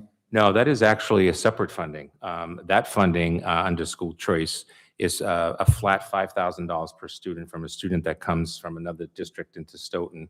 And then that fee is actually utilized as a revolving account. It is not part of the operational budget. Thank you. Yep. I have a couple questions on, mostly on special ed. First of all, in the special ed department, we had the professional staff of like 90 FTEs. Does that include all the special ed teachers for the district? In general, yes. All right, so you don't break them out by schools as well? What we're trying to do is we're trying to take a look at that department because it's so specialized as a department. So that's how we've done it. Okay. The second, all right. Give me a second. Oops. All right, so the second question I had kind of has to do with the school psychologist / team chairs. I see that you're increasing them by 2 point, from 8.6 to 11.4. Yeah, so we moved within last year into this year into the idea of school psychologists and team chairs. So they're two different positions. So we have people that are going to be doing all of the testing and not running the meetings versus these folks. There'll be 5.5 or 6 of them, if I remember correctly, whose sole responsibility, literally under the superintendent of schools, is that they have the final say as part of the team meeting on behalf of the district on what services are going to be provided to a student in district for special education, or if they go out of district for special education. All right, I want to say thank you, first of all, as a former parent of a student on special needs. I did not like the school psychologist team chair model because the school psychologists are very good at being school psychologists and not necessarily as good as being team chairs. And I found the best team chair was when we had, before we went to the school psychologist, we had Doss Campbell was running an IP meeting, and I thought she handled everything. I just want to add a little bit to that. So this is not a one-year plan. This is a part that Julie will continue on. The idea here is that we take our school psychologists and have them do psychological and academic testing, which will take the special education teacher out of doing the academic testing, which means they will now be more available for direct services in either an inclusion classroom or a or in an academic support classroom, so that special education students are getting the direct services that we believe they should be getting and not a mixed match of the testing. Then added to that, the team chair will be the person who I said earlier legally is the final say on behalf of the team on what the service delivery model for that student will look like. We believe that what that will do is have 5.5 to 6 people that will be utilizing the same data points to make determinations. In other words, the data is what's supposed to tell you. Now, that data includes teacher input. It's not just a test. So we have to keep that in mind. But the idea is that we become consistent across the board in K-5 around if you have a student with these X scores and comments from teachers and this student, that they are both being treated in the same way in terms of their delivery of services of course, kids are different, so there's always something. So it's not robotic, but the idea is to be more consistent on our delivery of Yeah, services. I think that's good. All right, my next question is, there's been an increase in the out-of-district placements. Yeah. What kind of, I'm not asking for any confidential information by any means, but what kinds of programs are we seeing these out-of-district placements? And what kind of programs, is it possible to bring back in districts? I know obviously some of them it's just not, but Give me 1 second so I Sure. can get to that page, and I can, and again, I'll make sure that all of this stuff that you've asked tonight, as much as possible, is. and just this is given on to you. page 29, I believe. Right, so when we look at out of district only, for the sake of discussion, we see students, a total of 70 as of the writing of this budget. Right now, it's actually at 71, so that you know. The grade levels start at preschool and go all the way through 12 plus. Okay, so it's Which would be up to the 22nd birthday. 22nd birthday. So that's what we call 12 plus. So when we see with those students is that in most cases, you're seeing autism and then emotional. Those are the two groups. Now, this particular year, so that you know, this is on last minute kind of counting, if you will. What we've noticed is this year alone, we had 9 move-ins. So these are students that in last year's budget presentation to you were not accounted for. They moved in after. If they moved in before April, then we have a split cost, and then if it's after April for the following year, we pick up the whole. We currently have 26 of the 70 students in collaboratives, 44 in private settings.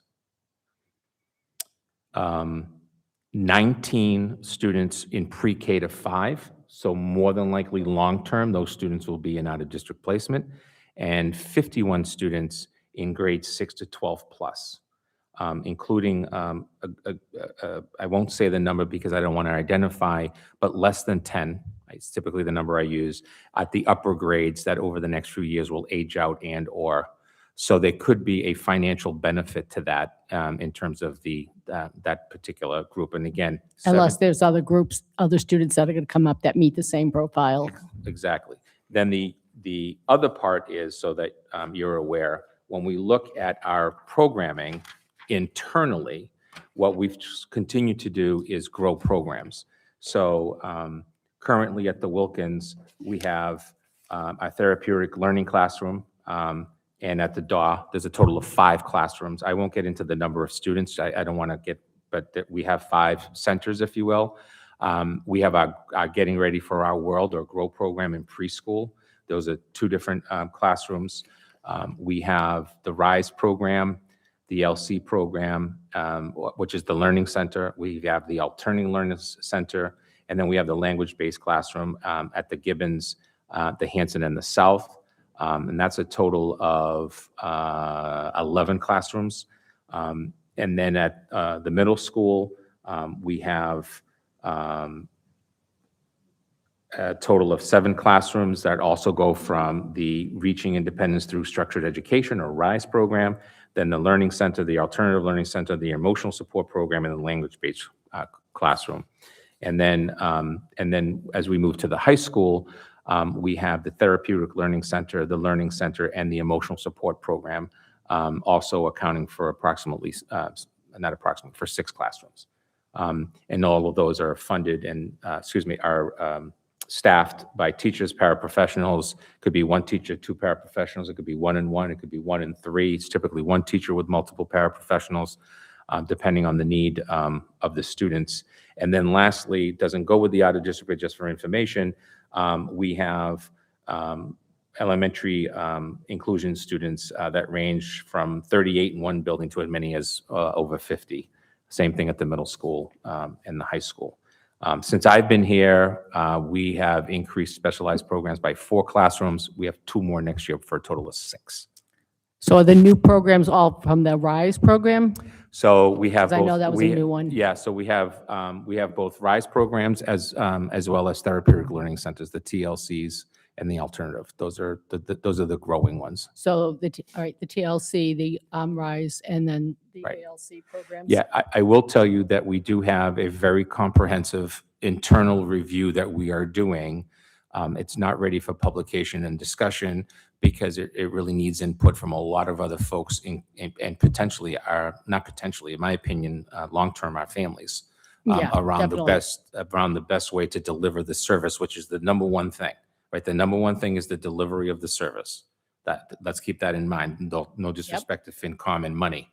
The second thing is, can you be more efficient with your spending of your money? But it has to be grounded on best practices for students. Oh, I agree with that. Okay.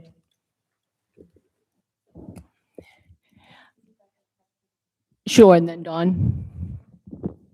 Thank you, Don. I'm sorry, this is going to be really quick. When you were listing the services that are available under the special ed in the classrooms, for some reason, I thought you were going to mention the Bright program that's over at the middle school. I know that that's more of a temporary thing, but for some reason, I thought that would fit in that same category. Yeah, so typically Bright is open to any student, right? Because it's grounded on a student who may need some supports through hospitalization, which may be that they have an IEP, may also mean they don't have an IEP, may be that they end up on an IEP. So you can utilize it in those. My history has been to keep that program as a general education program with special education supports. You bet. Dawn? Hi. Hello. I know, being a suburb and we have a close proximity to Boston with the higher density, are we a part of the Mass Urban School Projects? And if we are, would that help us any?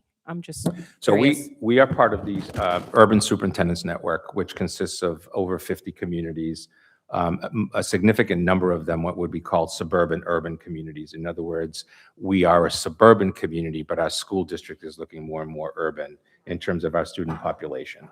Stoughton happens to be part of that network. It requires three things in order to do that: an increase in enrollment, an increase in students of minority background, and special education and EL, which, as I said earlier, is our growing. So when you look at our student population, 60% of our students in the Stoughton Public Schools who are here are minority students. Our community is not a minority community, but our school system is, and that's why we have that label as being a urban school district. Being an urban school district, does that give us any more ability to get more grants or anything from the state? Yeah, great question. So there has been in the past the potential for some of these grants when more of them were available, which in the old days, when I was very young, used to be called the 40-40 grants, which were 40% poverty, 40% minority, usually moved you up the ladder. You don't see as many of those anymore. The biggest issue is going to be, to your question, Dawn, is really going to be the issue of what is taking place of the Student Opportunity Act starting fiscal 28. That's going to be the big question. How does the state address these districts that are changing so much over time, and how are they going to be funded in order to be able to meet the needs? What we see with our enrollment of students is a flow from what I would call the southern Boston area, coming down this way, going all the way down into the Upper Cape, and actually going west into communities right off the 495 belt. Framingham, Milford, those are some of the two biggest. So, our Haitian community is predominantly coming out of the JPs, the Dorchesters, and so on and so forth, in general, that we see. But we also have to remember that, and I was just reminded of this the other day by someone, that there's a pretty good history of the foundation of these families already being here in very small numbers, and now our numbers are just growing.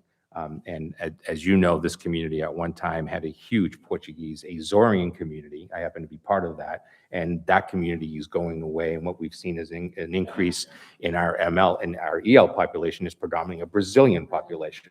And so now we're also seeing more of a Haitian background versus the Cape Verdean community that we also had, even though we still see some Cape Verdean, it's not at the same number that you might see in Brockton, for example. So it is an ebb and flow of those communities as they move this way. And to be quite honest, like it or not, agree with it or not, Stoughton has been a pretty welcoming community. I mean, I'm a product of arriving here as a student in 1974 when I was 5 years old. It's always been that type of a welcoming community. It's just we're seeing a lot of changes that go with that part of that change. Thank you. You bet. Jonna? Thank you, Madam Chair. I have two questions. Why was the school choice voted down? Two reasons. The first one is the school choice allocation has been the same for 22 fiscal years, $5,000. Yet the education of a student is significantly more than that. You just heard 17.5 earlier. So to me, if you had open seats, not a bad idea. You can make some money. And I can give you an example. I was the superintendent in another district for 10 years. We had school choice. When I left that district, we had a revolving account with over $1.2 million in school choice students, about 200 students that would come from predominantly the city of Attleboro and the city of Taunton. And it's a process. You can do school choice by having it totally open. You can have just a total number of seats through a lottery system. And then you file, and then the other town pays for it. We do have students here in Stoughton who choose to go to other districts, and the town of Stoughton picks up that tab as part of the revenue. I think you can see that on the cherry sheet. Yes. Thank you. And the last comment I wanted to make is your choice to be respectful to others is at my expense of free speech. Thank you. And I won't acquiesce. Thank you. Heidi? Do we have a grant writer on staff? Yeah, it's the assistant superintendent for curriculum and technology, Mr. Ford in the back. Thank you. He is our guy. He's the guru. He's the guy who writes it all, puts it together. We recently received a $25,000 grant to start up an early college program, which you're going to see at Stoughton High School in the next 2 years, where students will be able to take college courses for free through Bridgewater State University as part of their school day or as part of our Stoughton Academy program. And students will be able to earn actual credits from Bridgewater State University as high school students and potentially graduate with as many as 12 to 30 credits. As one example of his work with grants. That's a fantastic example. Thank you. Yep. I have a question, if you could explain. There are, I believe, 3 assistant superintendents. So could you explain for those of us that wonder, like, what do they all do and why do we have them? Right. So you typically, in a district this size, you have 3 categories of those positions. You have an assistant superintendent for curriculum, instruction, technology, combination of that. You have a business manager or an assistant finance, superintendent for finance, and you have, in our particular case, an HR or an assistant superintendent in HR. It's a title issue. In a district this size, you would still maintain those 3 positions. You would never not have an HR person. You would never not have a business person. You would never not have a curriculum instruction person. What happened with one of those positions that I know for a fact is we posted for a business manager position, which was a very traditional title in Stoughton for many years. And in the year that before I was hired, I was appointed, but I wasn't here. We posted and got 0 applicants for weeks and months on end. It was then changed to assistant superintendent for finance and operation, and we got applicants. It just comes down to looking at who's out there and what are the titles that they're looking for and so on and so forth, and then do you get the candidates that you want? All right, and then so, like, I understand what the assistant superintendent of curriculum and technology or instruction, that's something that's probably unique to a school district versus, but like, what's the difference between a human resources assistant superintendent and then we have a whole human resources department at the town, so. Right. So it's all to do with the educational piece. So it's labor contracts on our side that are not done through the town, they're literally done through our side. It's everything with onboarding new staff, mentoring, licenses, all of that. Anything to do with healthcare and all of that is business office and over here to town hall. Anything to do with unemployment is town hall, through a business office to town hall. Anything to do with, did I say healthcare? Everything to do is town hall. Everything to do with 403Bs and all that is all town hall stuff. And they do, if, by the way, I have the most employees. They do a fantastic job. I have no qualms or negativity to say about that department. I think it does a great job. Our department is very driven around those HR issues of contracts, just recently dealing with grievances, FMLA situations. Those are all handled through that department for all 700 of our employees. So that's why you see it. By the way, professional development, credit bearing, negotiations is that the person is involved with. Trying to think, our wellness program is totally run through that office. So they're doing wellness in terms of, and then the last and most important one that is not very public is that Matt is also our director of safety for the district in terms of all items to do with the safety of our buildings. Okay, thank you. Yeah. And the finance director, or the assistant superintendent of finance is basically It's running- everything to do with money.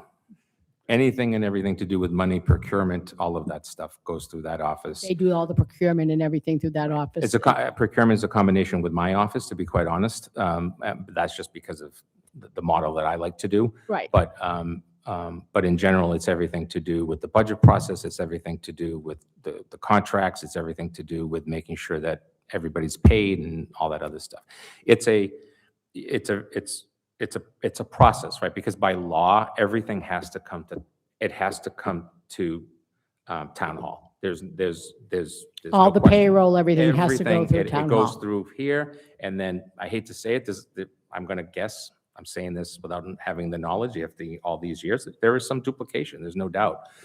But at the end of the day, town hall is the one that says, yes, this bill is being paid, and yes, this person is receiving their salary. And we're part of that process, but we count on our colleagues at town hall to do that, no matter, so that way I get paid on Wednesdays, Thursdays, whatever day it is. Yeah, you want to get paid.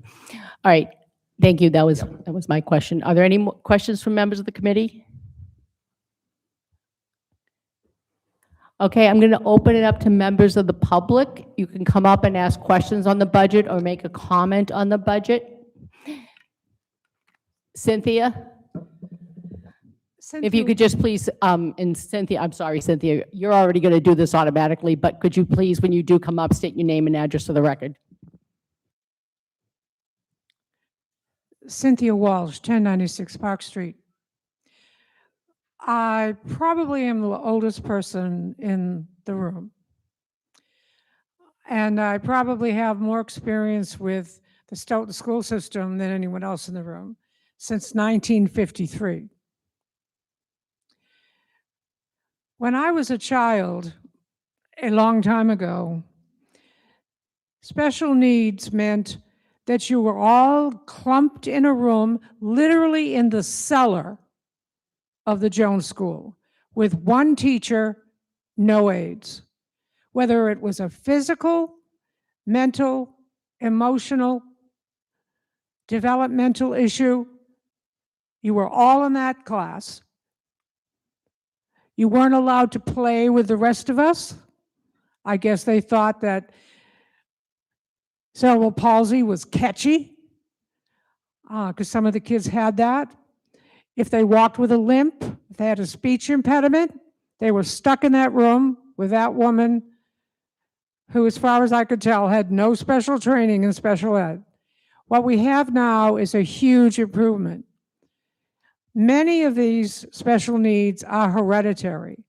I can trace dyslexia in my family 5 generations. Autism for at least 3. Unfortunately, before it was recognized in 1995. I won't go into what happened to my uncle and my cousin. It defies imagination that human beings can be treated that way because they have a disability or some sort of learning problem. The other thing about IEPs is they aren't forever. Some children have a language deficit. Some children need some physical therapy. Some children need some help with reading, but they catch up to their age mates, and they don't need an IEP anymore. Not everyone who has an IEP has a lifelong disability. Some of these conditions are temporary, even something like dyslexia. There can be years of help with that, and the person can go on to function perfectly well in our society and make a very decent living.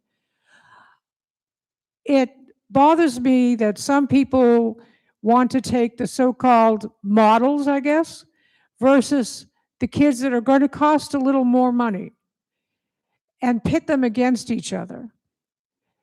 These kinds of kids can be in any family, and they have the model brothers and sisters. When we talk about them, they're not, well, I shouldn't even call them them. When we talk about folks that have any kind of issue that makes it harder for them to move forward, we have to realize they're part of us. And many of them, even children on the nonverbal end of the autism spectrum, have been employed in Hollywood making cartoons, because making each cell is very boring, and the average person only can do it for a few months and they quit. It drives them out of their mind. They did some test runs with some kids on the nonverbal spectrum. They love it. They're good at it, and they aren't the least bit bored, and they're so proud when they get their paychecks. So I don't like it to, when people make it sound like these are useless children. They will be useless adults. They will be a burden for the rest of their lives. That's not true. Thank you. Dave?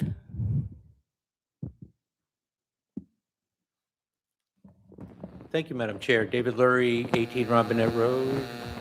And I have to stand somewhere else. Yeah, so I just wanted to say I agree with all the math that I've heard tonight. I agree even with how we reach the challenges that we've found ourselves in as a school district. I don't necessarily agree with how to get out of that problem based on some things that I want to share. One of the things I noticed over the years was that when back in the day, we were spending less per student on average than any of the surrounding communities, but we managed to come out of it with a reasonably average outcome in terms of student performance in their grades and all that, and their graduation rates and all of those things. Now we're spending much more than the average in our surrounding communities, and we're doing maybe the same. Maybe we're slightly better. But I think that's some context. I think that's important, that the amount that you spend per student is going to be pretty close no matter how much extra you get for the budget. Now, in terms of like where we came from before Student Opportunity Act, because those are the days in which we were really underfunded. And I like the explanation that we heard where over 4 years, it was like a recalibration to adjust for where we are with Student Opportunity Act requirements. We have a larger population. We have a larger population of ELL requirements, special needs requirements, and the state recognized that and they started feeding us a lot of money. They gave us a couple $1 million in one of the years, like $3 million in another, $4 million in another. I think it came even close to $5 million. I think we heard top 25 schools in the entire state in terms of the kind of SOA money that was calibrated up.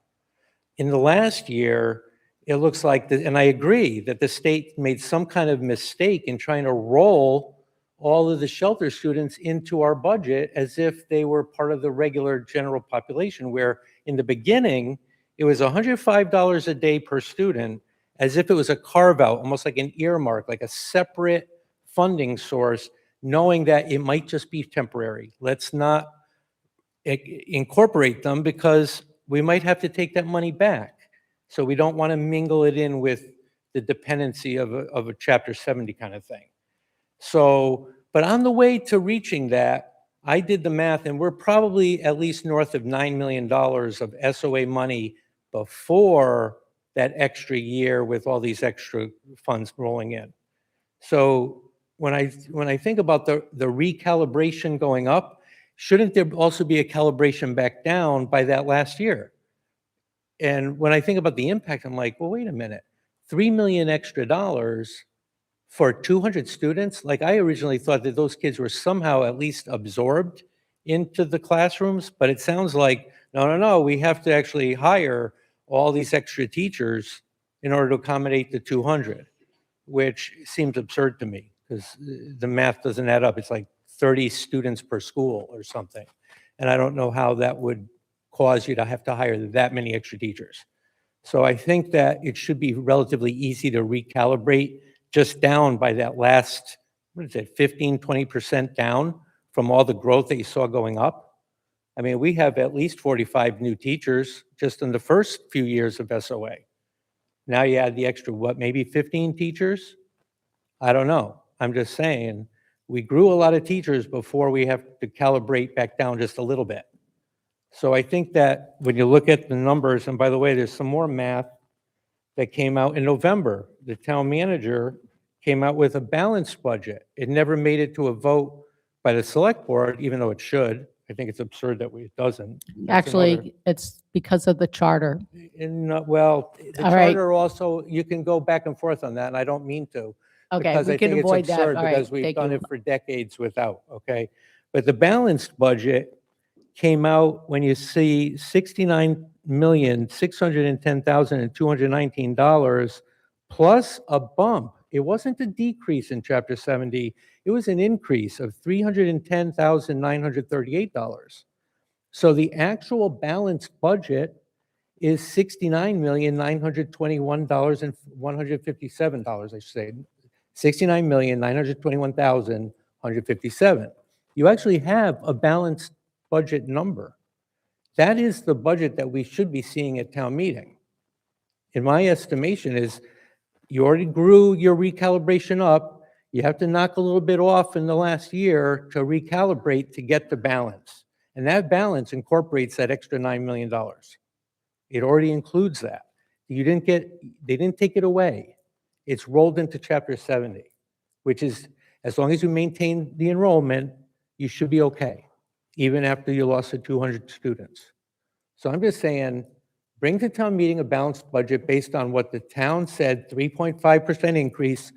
And by the way, it was a vote on December 16th, and it was a perfunctory vote. It was the vote based on, we don't really know what the number is, so let's just ask for everything to maintain what would be otherwise level service, and we'll see where we land. Well, we see where we land. House 1 came out. This is the number that you were waiting for. So this should be a revote by the town school committee to say, here's our new number, let's vote this as balanced, and then bring that to finance committee, bring that to town meeting, because that's the right thing to do. Balanced budgeting is what we should be doing, not spending one-time sources of money, which is a structural deficit. We already got off of structural deficits. We don't want to go backwards, back to that. We need to recalibrate the SOA money. Thank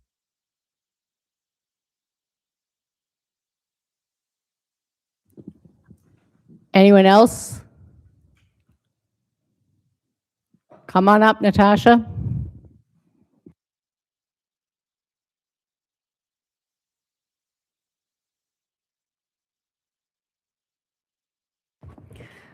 Hi, thank you, Madam Chair. Natasha, Precinct 2. Still getting used to the introduction. I just have one clarifying question. What was the amount of students that are no longer in our school system, be it here with the migrant program that we had going on? 204. Thank you. My question is, I know that, sorry for the feedback.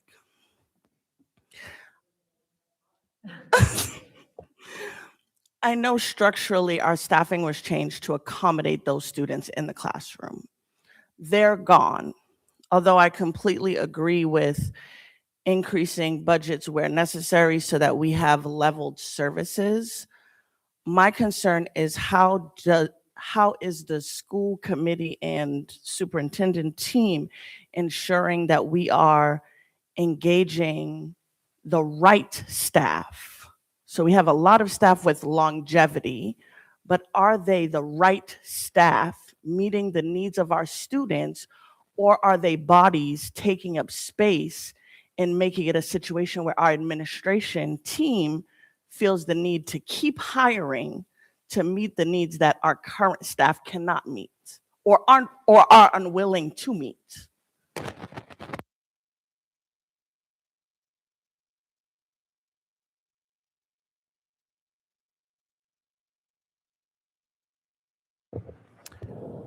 So you just asked one of the most complicated questions I got tonight, and I'll tell you why.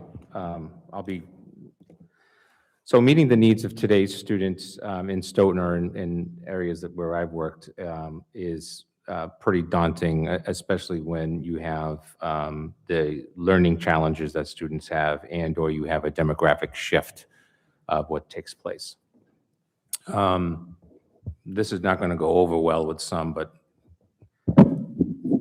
when I was a student, I had many people that looked like me, spoke my language, knew my culture, made me feel like going to school was easy. When you have a demographic shift like we're having in Stoughton, it's a discussion you have to have around who our students are versus who our staff are. Doesn't mean that our staff can't reach students. It does mean that the shift that's taking place requires that we have more training and more opportunities to understand where students are coming from socioeconomically, racially, and so on and so forth. Our biggest increase in Stoughton over the last few years is around our low-income population of students and the desires or the issues that come with that. So it's not the discussion of, quote, the right staff. It's a discussion of having hard conversations around the best interest of how to reach all students. And that means understanding the variety of our students in front of us. I have to tell you, in general, I think we do a really good job. I also know that we have what I would call, I guess, hiccups throughout every district that I've worked at. So we do have fundamentally, we don't hire to make up for a teacher that's not performing at the level that they should be. That's a different process, and we wouldn't be able to afford that. We just wouldn't. We have pretty balanced class sizes throughout the district, but we do have areas of supports and needs within our staff, understanding our students' cultural backgrounds and so forth. And to be quite honest, we have done some of that training. It was done prior to my coming here. It's been done since I've been here. And then the last part, in just talking from 10,000 feet, is it's important for people to communicate at the principal level and then at the superintendent's level when those items are coming up and then not being addressed. And I think that one of the things that I see is that there are times where we have this inability to make sure that we're trying to address those issues directly and not indirectly, because it's hard to challenge to take on that issue. So I'll leave it at that. But we do know we have areas where we have to strengthen our understanding of our students as a school culture and climate. But at the same time, that's grounded in professional development and opportunities, and not just the hiring of staff. We just have not hired staff because there's a weakness in an area. We wouldn't be able to do that financially anyways. Thank you. I have a quick question that just occurred to me during this. How many staff did we have to hire while the students in the shelters were enrolled in Stoughton? So like we lost 204 between this year, over this current year. So Yeah, how many we staff do have to started deal we with that? started to lose staff this prior year when our students were going away. So, interpreters, for example, people that were supporting the bus runs, classroom teachers. I mean, we cut those staff. Some of those folks went to other places, but we made those cuts. I know I haven't hired 45 new positions in my 3 years here. I'd have to go back, and I'm happy to do that, to take a look at what that number is. But I know for a fact that I filled positions, but I know that I haven't recommended the hiring of those types of numbers. And again, I don't need to get into that debate. But we have let go of staff that was no longer needed as part of our shelter. Like I said earlier, if you have 3 shelter students in the class of 21, you're not going to dump that teacher because you still have 18, right? You're only going to make that change when maybe you're down to 14 in each section, and you say, okay, I'm going to like I said earlier, we can eliminate a position based on enrollment because we had a declining enrollment. Like I suggested earlier in my presentation, that I do see that as part of our internal discussions, that we're going to be able to do that as part of cutting back or meeting the deficit that we have. I know, I just wanted to clarify because I don't, it's easy to equate, each group of 30 students means another teacher, but it doesn't necessarily mean like that. Could you get me a list of things that were cut over the last couple of years, like positions that were eliminated for whatever reason, whether it was a grant and they did away with it, just so that we have that information? Yep. Because I think, I would, I know some salaries are covered by grants and they don't necessarily show up in the budget, but it's it's important, I think, for people to understand what's there and where it's coming from and what's not there, but also, so we're talking about it realistically. HR office will be happy to get that for you. Thank you. We found another use for you, Matt. Sure. I have a follow-up. Natasha, District 2, Precinct 2. Okay. See, told you. I'm still getting used to it. So you guys spoke about a leveled education. I'm a South School parent, and I believe that we are the only non-Title I funded elementary school. How is your team ensuring that programs available at other elementary schools also doesn't mean that because I'm a South School parent, my kids don't get any opportunity? Great question. So it is a common thread throughout the entire 350 communities in the Commonwealth to have schools that are Title I with schools that aren't Title I. That's just a fact. You can go to any community this way, that way, behind me. That's just a fact. You get the Title I programs through either target assistance or school-wide, and those are grounded on data points for each of the schools. Second part of the question is the most important one, which is how are we going to make sure that we're providing that? Well, it depends on a lot of things. Number one, funding, to make sure that that's still being provided. Title I is being provided through a specific detail. I just had this discussion actually with the principal this morning. I'm hoping that going forward, what we will be able to do outside of Title I, even with $3 million worth of issues, is to make sure that an intervention program at the South School is also completed and done, if you will, which is what we're doing with our Title I program in supporting students. So that basically going forward, that's what we're going to attempt to do. It means taking from something else to be able to do that. But clearly, our South parents and staff are suggesting that that needs to be a priority. So you want to have an intervention program in every elementary school, not just based on Title I? Right.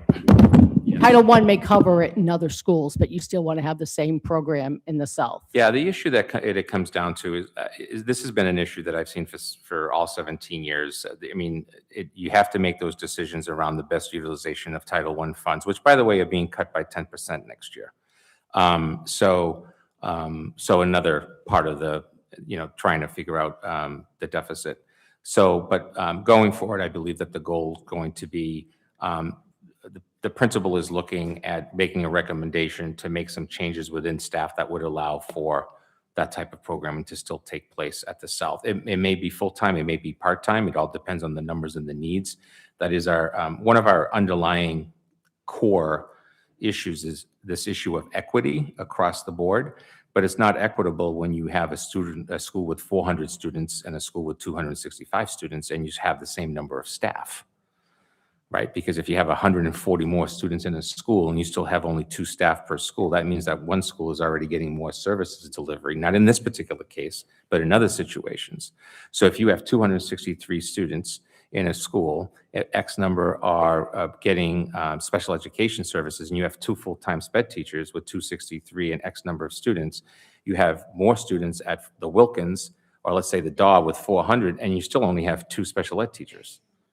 And you are trying to deliver services to more students. So the equity issue has been that we treat every school the same, but at the end of the day, it still has grounded in numbers and the needs of students. But I do believe that the issue of the interventionists will be addressed as part of the planning for the South School. Thank you. Lisa, did you? I saw you raise your hand. Thank you, Lisa, Precinct 2. I just think it would be beneficial for the people at home to explain Title I. Thank you. Actually, that would be very, yep, I agree with that. So, Dr. Byetta? Yeah, so you, basic, fundamental, you receive federal assistance monies to support students through a, and Mr. Ford, if you want to come up because you're the guru of this, you end up with targeted assistance or school-wide programming, and how you do it is a formula of how you get students to get services. So a lot of times when students already have an IEP, they're actually not on there, and he'll explain it even better than I can. Hi, Jonathan Ford. I'm the assistant superintendent for curriculum instruction, also the Title I coordinator and the grants person, and like a variety of other tasks. But our Title I funds are generated based on the poverty that occurs within the Stoughton Public Schools. So every student that we have that's living in poverty or categorized in that in terms of the Chapter 70 determination would generate funds for Title I. So once we get the funds aren't used to service kids in poverty. They're used to service students that have the greatest academic needs. So, and like the superintendent was speaking to, there's 2 different types of programs. There's targeted assistance and there's school-wide programs. We run school-wide programs, which means a school has to have a minimum of 40% poverty rating in order for the school to qualify for the program. Now, specifically with respect to the South, the reason we don't run a Title I program at the South is because the poverty rating is, I think, about 32% as per the Title I calculation, which is separate from the Department of Ed calculation because it comes from the federal government. So in our Title I schools, we run an intervention program which is specifically targeted at the kids with the greatest academic need. So we call it a Tier 3 intervention. So our groups for Target 1 interventionists, and the interventionists you mentioned earlier, are actually not funded by the town or Chapter 70. They're funded under Title I. So what we do is we identify the kids with the absolute greatest academic need, and we have an interventionist that can work one-on-one, up to one-on-3 for a Tier 3 intervention, or for a Tier 2, where the teacher works more in the curriculum or with the teacher for kids in groups of 3 to 5. So it's all specifically targeted based on need, looking at the data and the information provided by the teachers. It's funded by the federal government. Our funding is generated based on our overall need, and then it's targeted to kids that need it the most. So I hope that helps. All right, so the academic need, it's targeted on the academic need, so it does it, at that point, you're not checking who meets the poverty level and not, it's the school meets it. It's, although our kids that are classified as living in poverty generate the revenue, and that would be every student in the district, the funds are not targeted to those students specifically. It's targeted to kids that need help the most. So Okay. independent of Now, do academic you status. fully fund these positions through Title I, or do you fund, like, let's say 90% of the positions through Title I and then 10% through the budget? Fully funded, absolutely. Okay, because, I mean, there's always mixed feelings for that. If you fund them fully, they can only do Title I responsibilities. Absolutely. yeah, Which and- is, yeah. sometimes you may want them to do something else. So that does in fact create problems to a certain extent. And I'll give you the best example, the principals, they can't use them for duties in their buildings. They can only, their duties have to be related to their Title I responsibilities and not the general building need. But there, it's how the system works. And I mean, we have the opportunity to split fund, but it actually affects a lot of different things in terms of how we implement the programs. Mhm. And we have found over time, much like special education grants, it's better to fully fund than try to do the split funding component, and then creates a lot of mess logistically and administratively. Do they get paid on the same salary as the teachers? Yeah, they're a Unit A member. Yeah, everything's the same except for their responsibilities in terms of how we assign them. All right, so their duties outside of their classroom. Yeah, yep. All right, thank you. That's curious. Jonna? Thank you, Madam Chair, through you. So I'm curious then, isn't our poverty level negatively impacted by the illegal children that are in the school? I think we're done. You don't need to answer that. Madam Chair, I did not mean to slam it quite so loud, so I apologize. So you're again Madam infringing Chair. on my speech? Madam Chair, I do think, I can't get into the debate of how you decide to run your meetings with the member, but I want to be very careful. As of today, I can assure the members of the Finance Committee that as it pertains to the shelter migrant situation, we do not have any students in this town attending our schools. That's one. Two, as it pertains to the Commonwealth of Massachusetts state law, I cannot ask a student or their family in terms of their status. I cannot ask about a student's legal status as a student in the Commonwealth of Massachusetts, as the superintendent of schools, or any other employee of the Commonwealth. I can ask for residency, an address, put supportive bills and so on. I can check to make sure that they're living at that address. But I cannot ask questions as it pertains to the legal status of any student, and that is per Commonwealth law. No, I didn't ask that. Thank you. Becca? I'm sorry, I feel like we're so close to the end.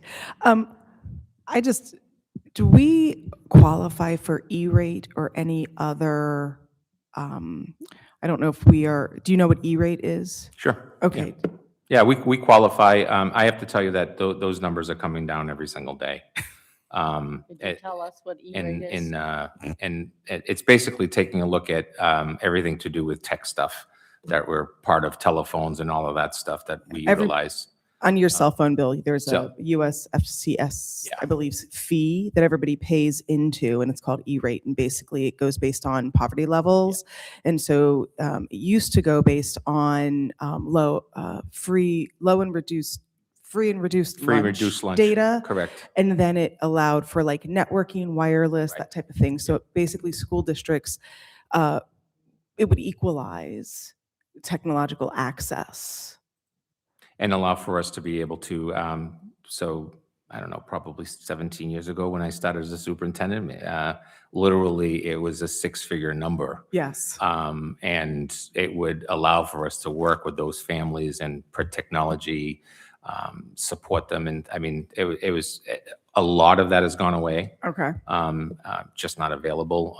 Or you're doing a direct payment fee with whatever product you're using, the money is just going there to pay for it. And blah, blah, blah. So you're not seeing that direct service providing like you used to literally 17 years ago. Okay, thank you. You have one comment, then unless there's any other comments, we'll move on to the school department articles. Natasha Gomes, Precinct 2. One of the larger budget item increases was transportation. I'm not familiar with Stoughton's process, but I know in the city of Boston, they do offer vouchers for transportation.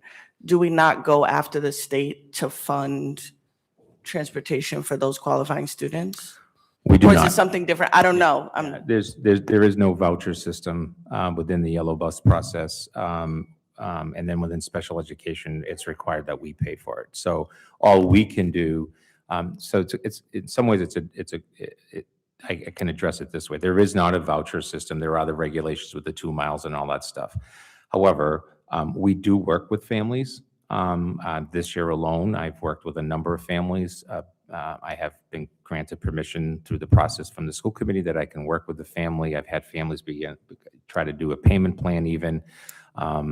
We've had families move in and we don't charge them the full fee. We take a look at the quote per day charge and just charge them for the rest, but there is no voucher system within that process. Thank you. Okay. Dawn? On busing, I know that a lot of hubbub that I heard about is that a lot of parents didn't sign up on time. Do you put it out there for the parents to sign, or is there a cutoff or a deadline that if they don't sign by that time, the child can't get on the bus? This year alone, there were 28 notifications to families around the yellow bus transportation. I'll leave it at that. Yes, I saw several of them. I saw 28 of them.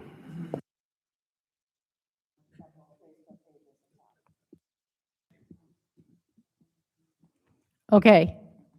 Any other comments on the school budget for now? If anyone on the committee wants any additional information, just email me and I'll forward the requests along. I know we had a lot of information tonight on this budget, so it might take a while to sink in and figure out if you have any questions. So, all right, we're going to move to the next article, which is under Article 21 on the annual town meeting, which is school department capital, which I am, thank you.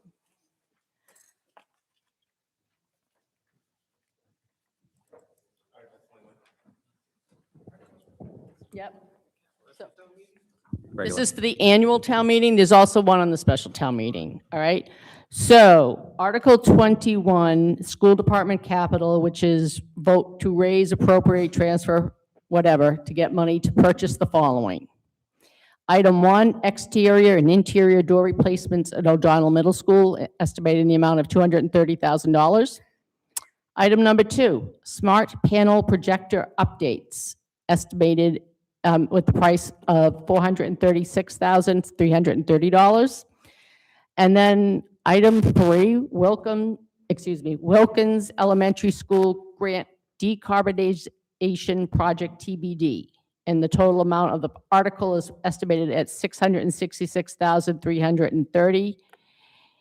And right now, I believe that the proposed funding source is free cash. So if you could explain that, and then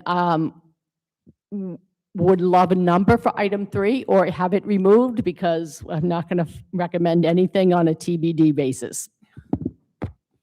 That was just to meet a deadline. Item 3 will be withdrawn, Madam Chair. Item 3, the Wilkins Elementary School Grant Decarbonization Project. We currently have $2.7 million of decarbonization that will be taking place at the Wilkins School. We have gone after yet another grant to complete the project, which is around $6 million, and that's why you have that TBD there. We believe it's going to, the reason why it's withdrawn is the grant's not coming in until May. We don't even know if we're going to get it. And so this could be, we're going to complete everything that we can for $2.7 million and then take a look at other grants and or eventually asking for an article to complete the project. Could you explain what decarbonization is? Yeah, it's basically you're looking at heating and ventilation of the Wilkins Elementary School, which would make it your 3rd school. So now the DAR is completed, the Gibbons is completed, and the Wilkins would be partially completed. In this particular case, what you would be doing is putting units into every classroom and then closing out all of the other older units that are in there so that you're getting fresh air and in terms of AC and as well as heat. And then the only remaining thing that will be done there would be the steam and the boilers. That would be the last part. So it's literally it's making your 3rd building of what will be 4 elementary schools as up to date as possible. New windows, new doors at all of those elementary schools, and new roofs have already been addressed. Or preschool? Correct. Okay. Item 1 speaks for itself. It's interior and exterior doors replacement at OMS. You will see, number 1, if you go to our webpage, we have a facilities conditions assessment that town meeting provided funding for. This is all of our buildings except for the south. This is all on our webpage. This is a line item, literally 20-year plan for capital improvement of our schools. And then the second one that will go up soon, which also will go to, we're just trying to figure out how to do this because it's such a long, this is the actual itemization of every single school's needs, from HVACs to windows to walkways to parking lots to you name it. It's listed on this with costs, so that at the next superintendent over the next 3 to 5 years would literally just be doing an upgraded cost to any of the items that need to take place. Furthermore, it's itemized by year so that we know if we know we have things that we can wait on, it's already noted under that year. So let's say it's something that we say doesn't need to be done until 3035. It's noted under 3035. The only thing you would have to do within the maybe 12 to 18 months is get an updated cost from what the costs says here. So would those be, are those going to be included within the budget? Or are we looking at articles for all of those? So what will happen is our capital plan will move into Mark's capital plan on the town side, and it'll be its own. So it carries through, and then we just have to, every year, the school committee working with the town has to figure out which ones to go after. Okay. So that we're all talking about, I mean, my goal would be one capital plan for the community, but that's going to be the wishes of those that. And do they include like building replacements and major renovations to buildings? All major renovations, and then our outside is the OMS situation. Right. middle school. Yeah, I know that, but I like to be, I think there needs to be plans, even if they're not going to happen in my lifetime. Yep. Well, this goes through until 2045, of which I will be old. I'm hoping to still be around. Item number one is literally looking at door replacement at OMS. OMS is our big monster right now over the next few years.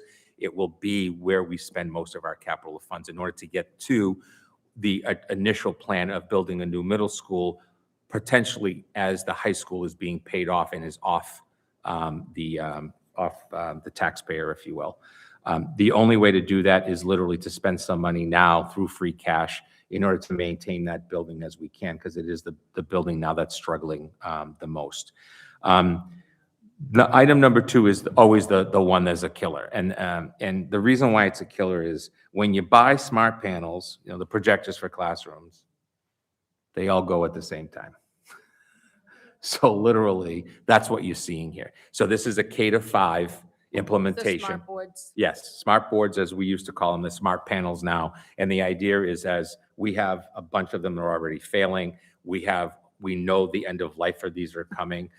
If the money was tight on free cash, this could be done in 2 fiscal years. You could take 50% of that 436 in year one, and then do the remaining.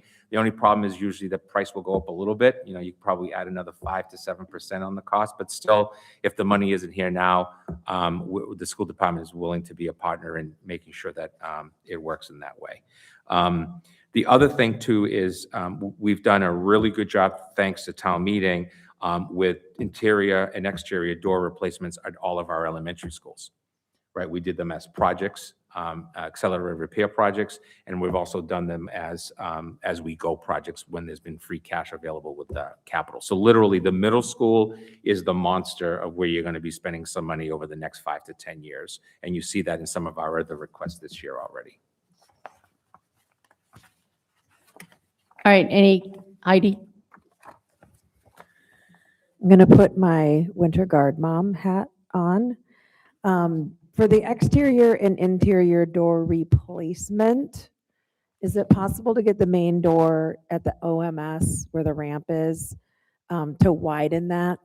And the reason I ask is because when winter guard gets done with the competition and they bring the floor back in, it's a disaster and the floor gets damaged. And that means that we may or may not be able to use the other side of the floor. And if we just had 5-6 inches wider of a door, we wouldn't have to try to, you know, these young girls, like, thank goodness they're strong, you know, trying to tip it sideways and then just squeezing it through.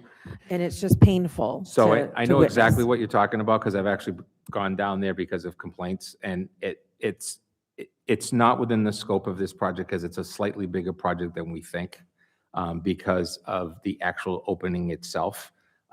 We probably need to do some engineering because we have some concerns around the walls and so on and so forth. So what we did with this interior exterior door is we utilized our safety report. It's not here because we don't publicize it, but we do have, thanks to town meeting, a comprehensive safety report around all of our buildings and technology and all of that. And so anything to do with these types of items are items that are coming off of our safety report through our capital plan as a request. Sorry. Do you know if that's going to be something that could happen down the line? And I know that it even happens over at the high school. They have to walk all the way around to the back of the building from the field because that was a huge design flaw.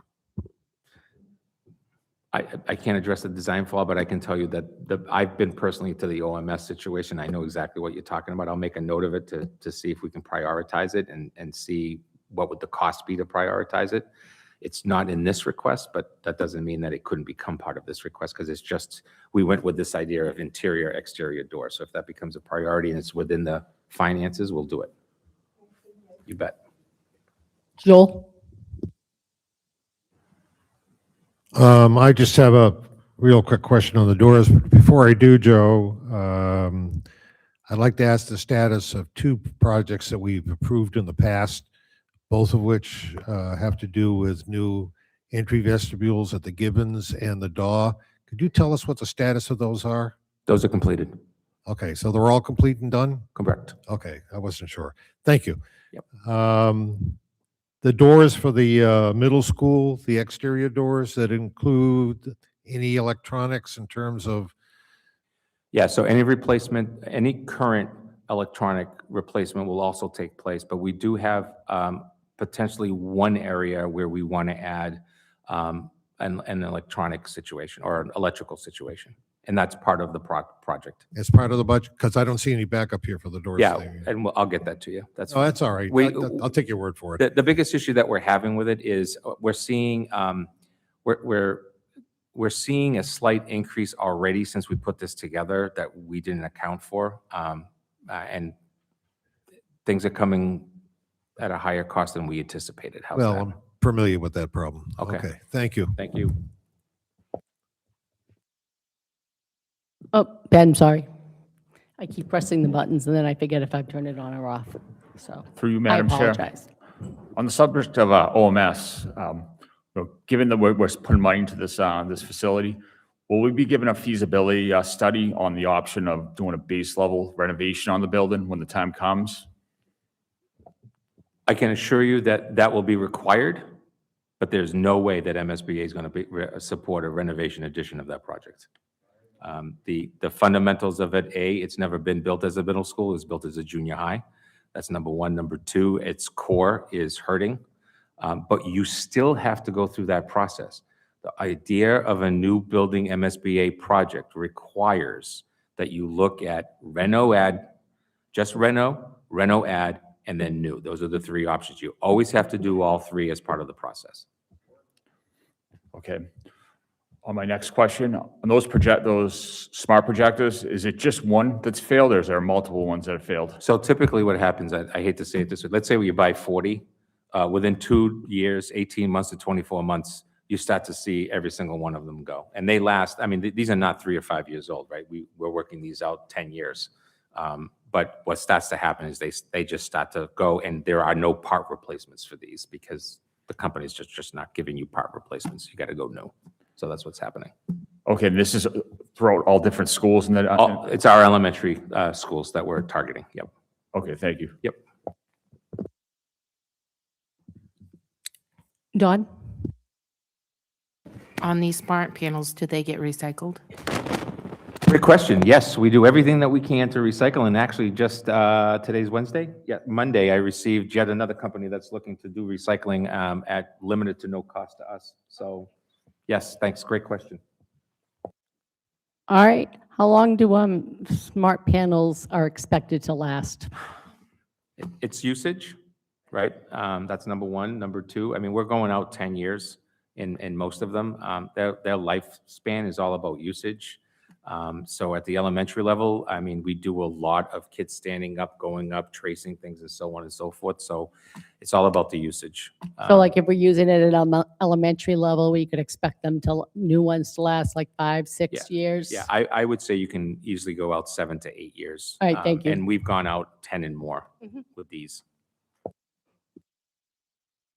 Any other questions from anyone in the audience, members of the committee? Cynthia?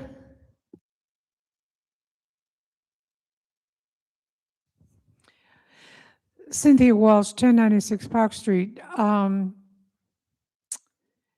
This is probably beyond the scope on the doors.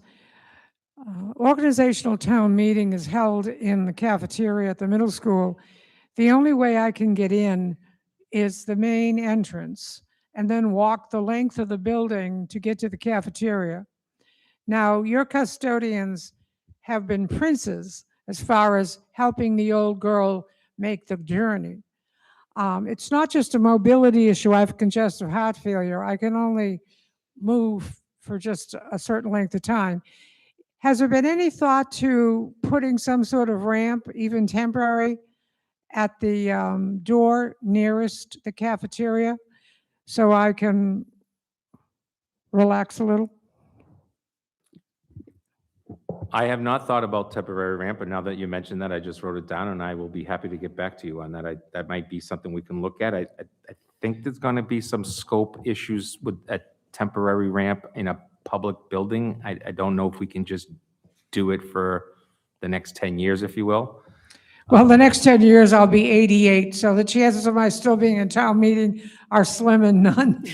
So Well, anything you can do for, I'm certainly not the only person with a disability that tries to access the middle school.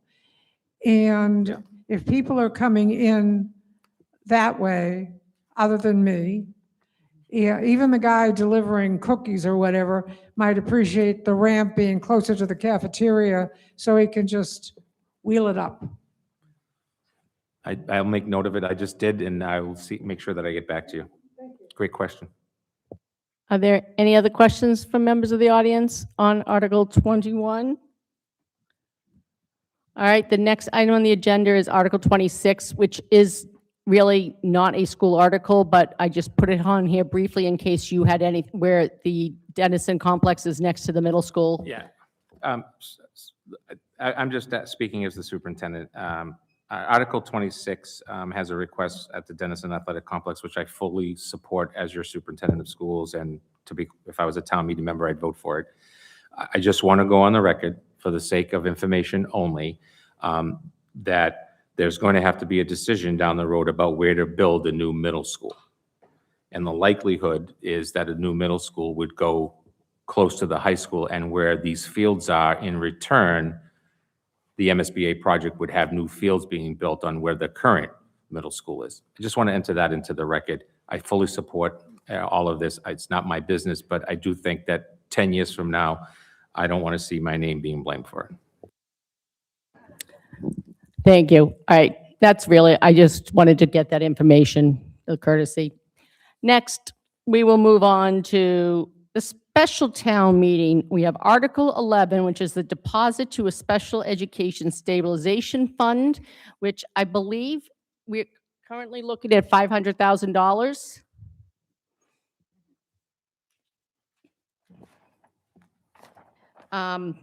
Does anyone have any questions or comments, or, about the special education stabilization account that you'd like to ask? And perhaps somebody could explain what the special education stabilization account is? The current funding in that stabilization account is $500,000. This will bring it up in talking to the town manager, and I thank him for working this. It would make this bottom line $1 million. The purpose of the stabilization fund would be for those special circumstances that we've had to address, and during difficult budgets, it would be an opportunity for us not to have to make cuts elsewhere, if you will, and go back through that process of the select board, through the school committee, the select board, to be able to utilize those funds for that specific one-time situation that is an emergency, for lack of a better word. So I do not see us utilizing it in the current fiscal year and maintaining that $500,000 that's in there. So this would allow for those funds to be utilized when those special circumstances come up. And if I remember correctly, I believe that's a vote of the select board. I think it's a joint vote Oh, of joint the vote, select board, yeah. of the select board and the school committee. Recommendation, yeah. Yeah. It's unlike other stabilization funds, and it's designed for like those $300,000 placements that come in the middle of the year that you weren't planning on, right? Yeah, it's designed for literally those emergency situation funding sources that you could not have accounted for during the process. So I can think of really scary things like transportation and also tuitions. Okay. Questions from members of the committee? Arnie? I just want to make sure I've heard this correctly. You already have $500,000 in that fund and you want to add another 500. Is that correct? We are supporting the recommendation of adding another 500,000 from free cash into that stabilization account. So there's already $500,000 there now. Yeah, there's been 2 deposits 2 different times. One was done last year and one was done three or 4 fiscal years ago, which actually started the stabilization account. Thank you. Jonna? Through you, Madam Chair, I'm against using the free cash. That's just my sentiment. Thank you. Other questions, members of the committee? I have a couple, I'm not a little confused. I know you said during the budget part, you were using like circuit breaker funds. Could you explain what those are? Yeah, and how you use them? Yeah, so circuit breaker is a mathematical concept where I'm just going to use general numbers for the sake of argument. So you have a student who goes out of district and it costs $100,000 tuition. Circuit breaker will take the first, it's roughly 50,000, it's about 48. The first 50,000 you have to pay for. The remaining 50,000 you can potentially get 75% of it, up to 75% of it back, and it's set into this revolving account called circuit breaker that comes back to the school department that can only be used for the purposes of special education.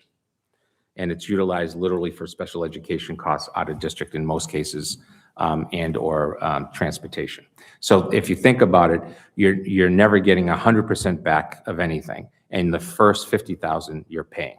And you take that for every case and situation, and you're getting those funds back for the next fiscal year. Do we have any balances on those accounts? We're about to get very close to zero this year. Okay. Because of some of the issues that we've had to address. And we're hoping that we're only hitting a few bucks of it for next year. All right. Could you like just get me some like brief records of the past couple of years on that? I can. So as to the stabilization account, that would be separate from this. That is correct. Okay. Circuit breaker is literally receiving funding that you're already using within your operational money back into that account and then utilized over and over until it runs out. Once a student is gone from something like an out-of-district situation, then the money is gone as well. The only benefit that you ever get is every once in a while you get that student that like graduates or ages out in December, and you've received some of those fundings, not all of it for the remainder. Okay. Thank you. Any other questions on this article? Any other questions or comments from members of the committee or the public?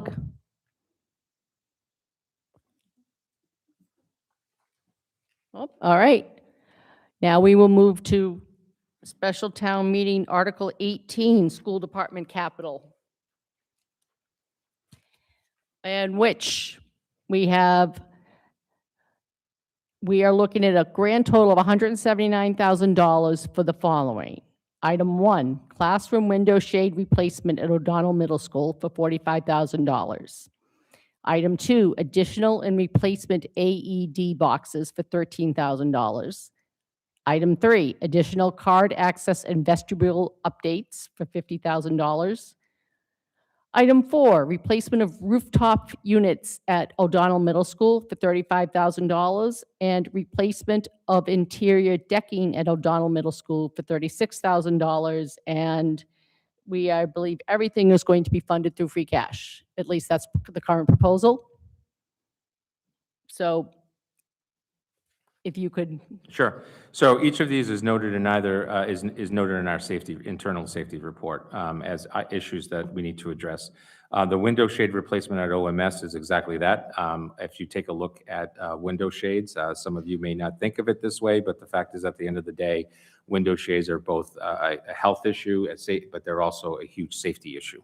Over at OMS, as you're coming into the building, in the front of the building, you see that we need to replace window shades throughout that building. We'll be choosing the areas that are in the worst case scenario. The AED boxes is exactly that. Those are the boxes that are out that we use for emergencies. We've been replacing them. We're now going out more of a bulk group in order to replace them and add to areas of our district where we think it would be a safety benefit.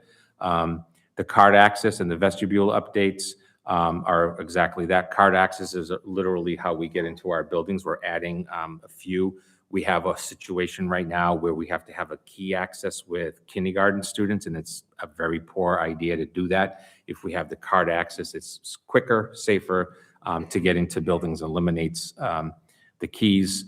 The vestibule updates are somewhat minor in our schools, but we have some safety concerns in our safety report. I'm not going to get into a lot of detail out of our security report, I should say. But there's some concerns around the idea that the vestibules aren't as, quote, tight as they should be for security purposes. The rooftop units at OMS, this goes back to Joe Baeta being on the school committee. This is the modular classrooms at OMS. They are just falling like you wouldn't believe. They are original from 2000, so they've had a pretty good life. Yeah, 25 years, 26 years. Yeah, but the last 2 fiscal years, we've had to find the money, and we just want to get the replacement done. And then the exterior decking at OMS, that is also part of the modular classrooms, and that's also an emergency exit for that area, and it's fallen apart. And so again, it's both in our capital plan and it's also in our security as, needing an update. So. Okay, thank you. Members of the committee, any questions? Heidi?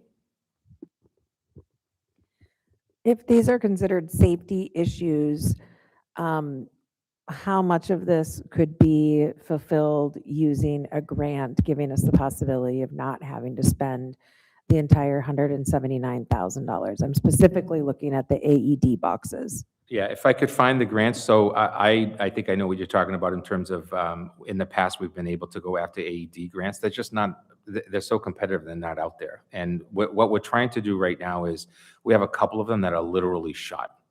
They're not working. And we have concerns, as you probably know, with all of our student activities.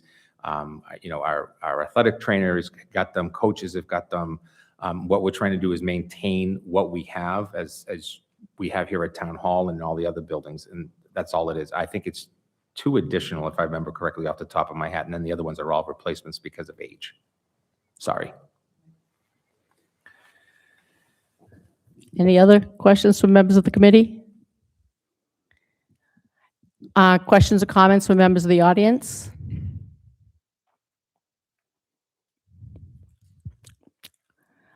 All right, I am not seeing any. I would love to entertain a motion to continue these public hearings. May I make a motion, please? Madam Chair, Yep. if I may, just a brief, this will be my last time that I'm before the committee during my time here.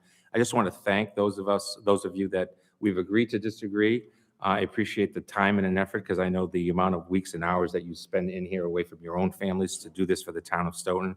So whatever you decide and how things go and so on and so forth, I just want to say thank you for what you do for the town of Stoughton. And thank you for being professional with me during my time that I was here with you. Thank you. Thank you, You're Joe. welcome. Thank you, and enjoy retirement. We know what your summer plans will be. They will not be at summer school or I'll be any- working. Can I make a motion? I'd like to Please. move to continue the public hearings for the annual town meeting on May 4th and the special town meeting on May 4th to Monday, March 30th, 2026, 7:00 PM at Town Hall. All right, so the motion was made to continue the public hearings for the annual and special town meeting for all articles to Monday, March 30th, 2026 at 7 PM. And it was made by Joel, seconded by Heidi. All those in favor? Aye. All those opposed? abstains, we'll go with, it's a unanimous vote. Just for the public to know, most of the meeting on Monday is more, we won't be hearing any new business. We will be basically either just mostly discussing current articles and stuff. We may close out parts of the public hearing so we can vote on articles. All right. I would love a motion to adjourn. I really would. Dawn has made a motion to adjourn and Becca has seconded. All those in favor say aye. All those opposed can stay. Good night. Thank you, everybody.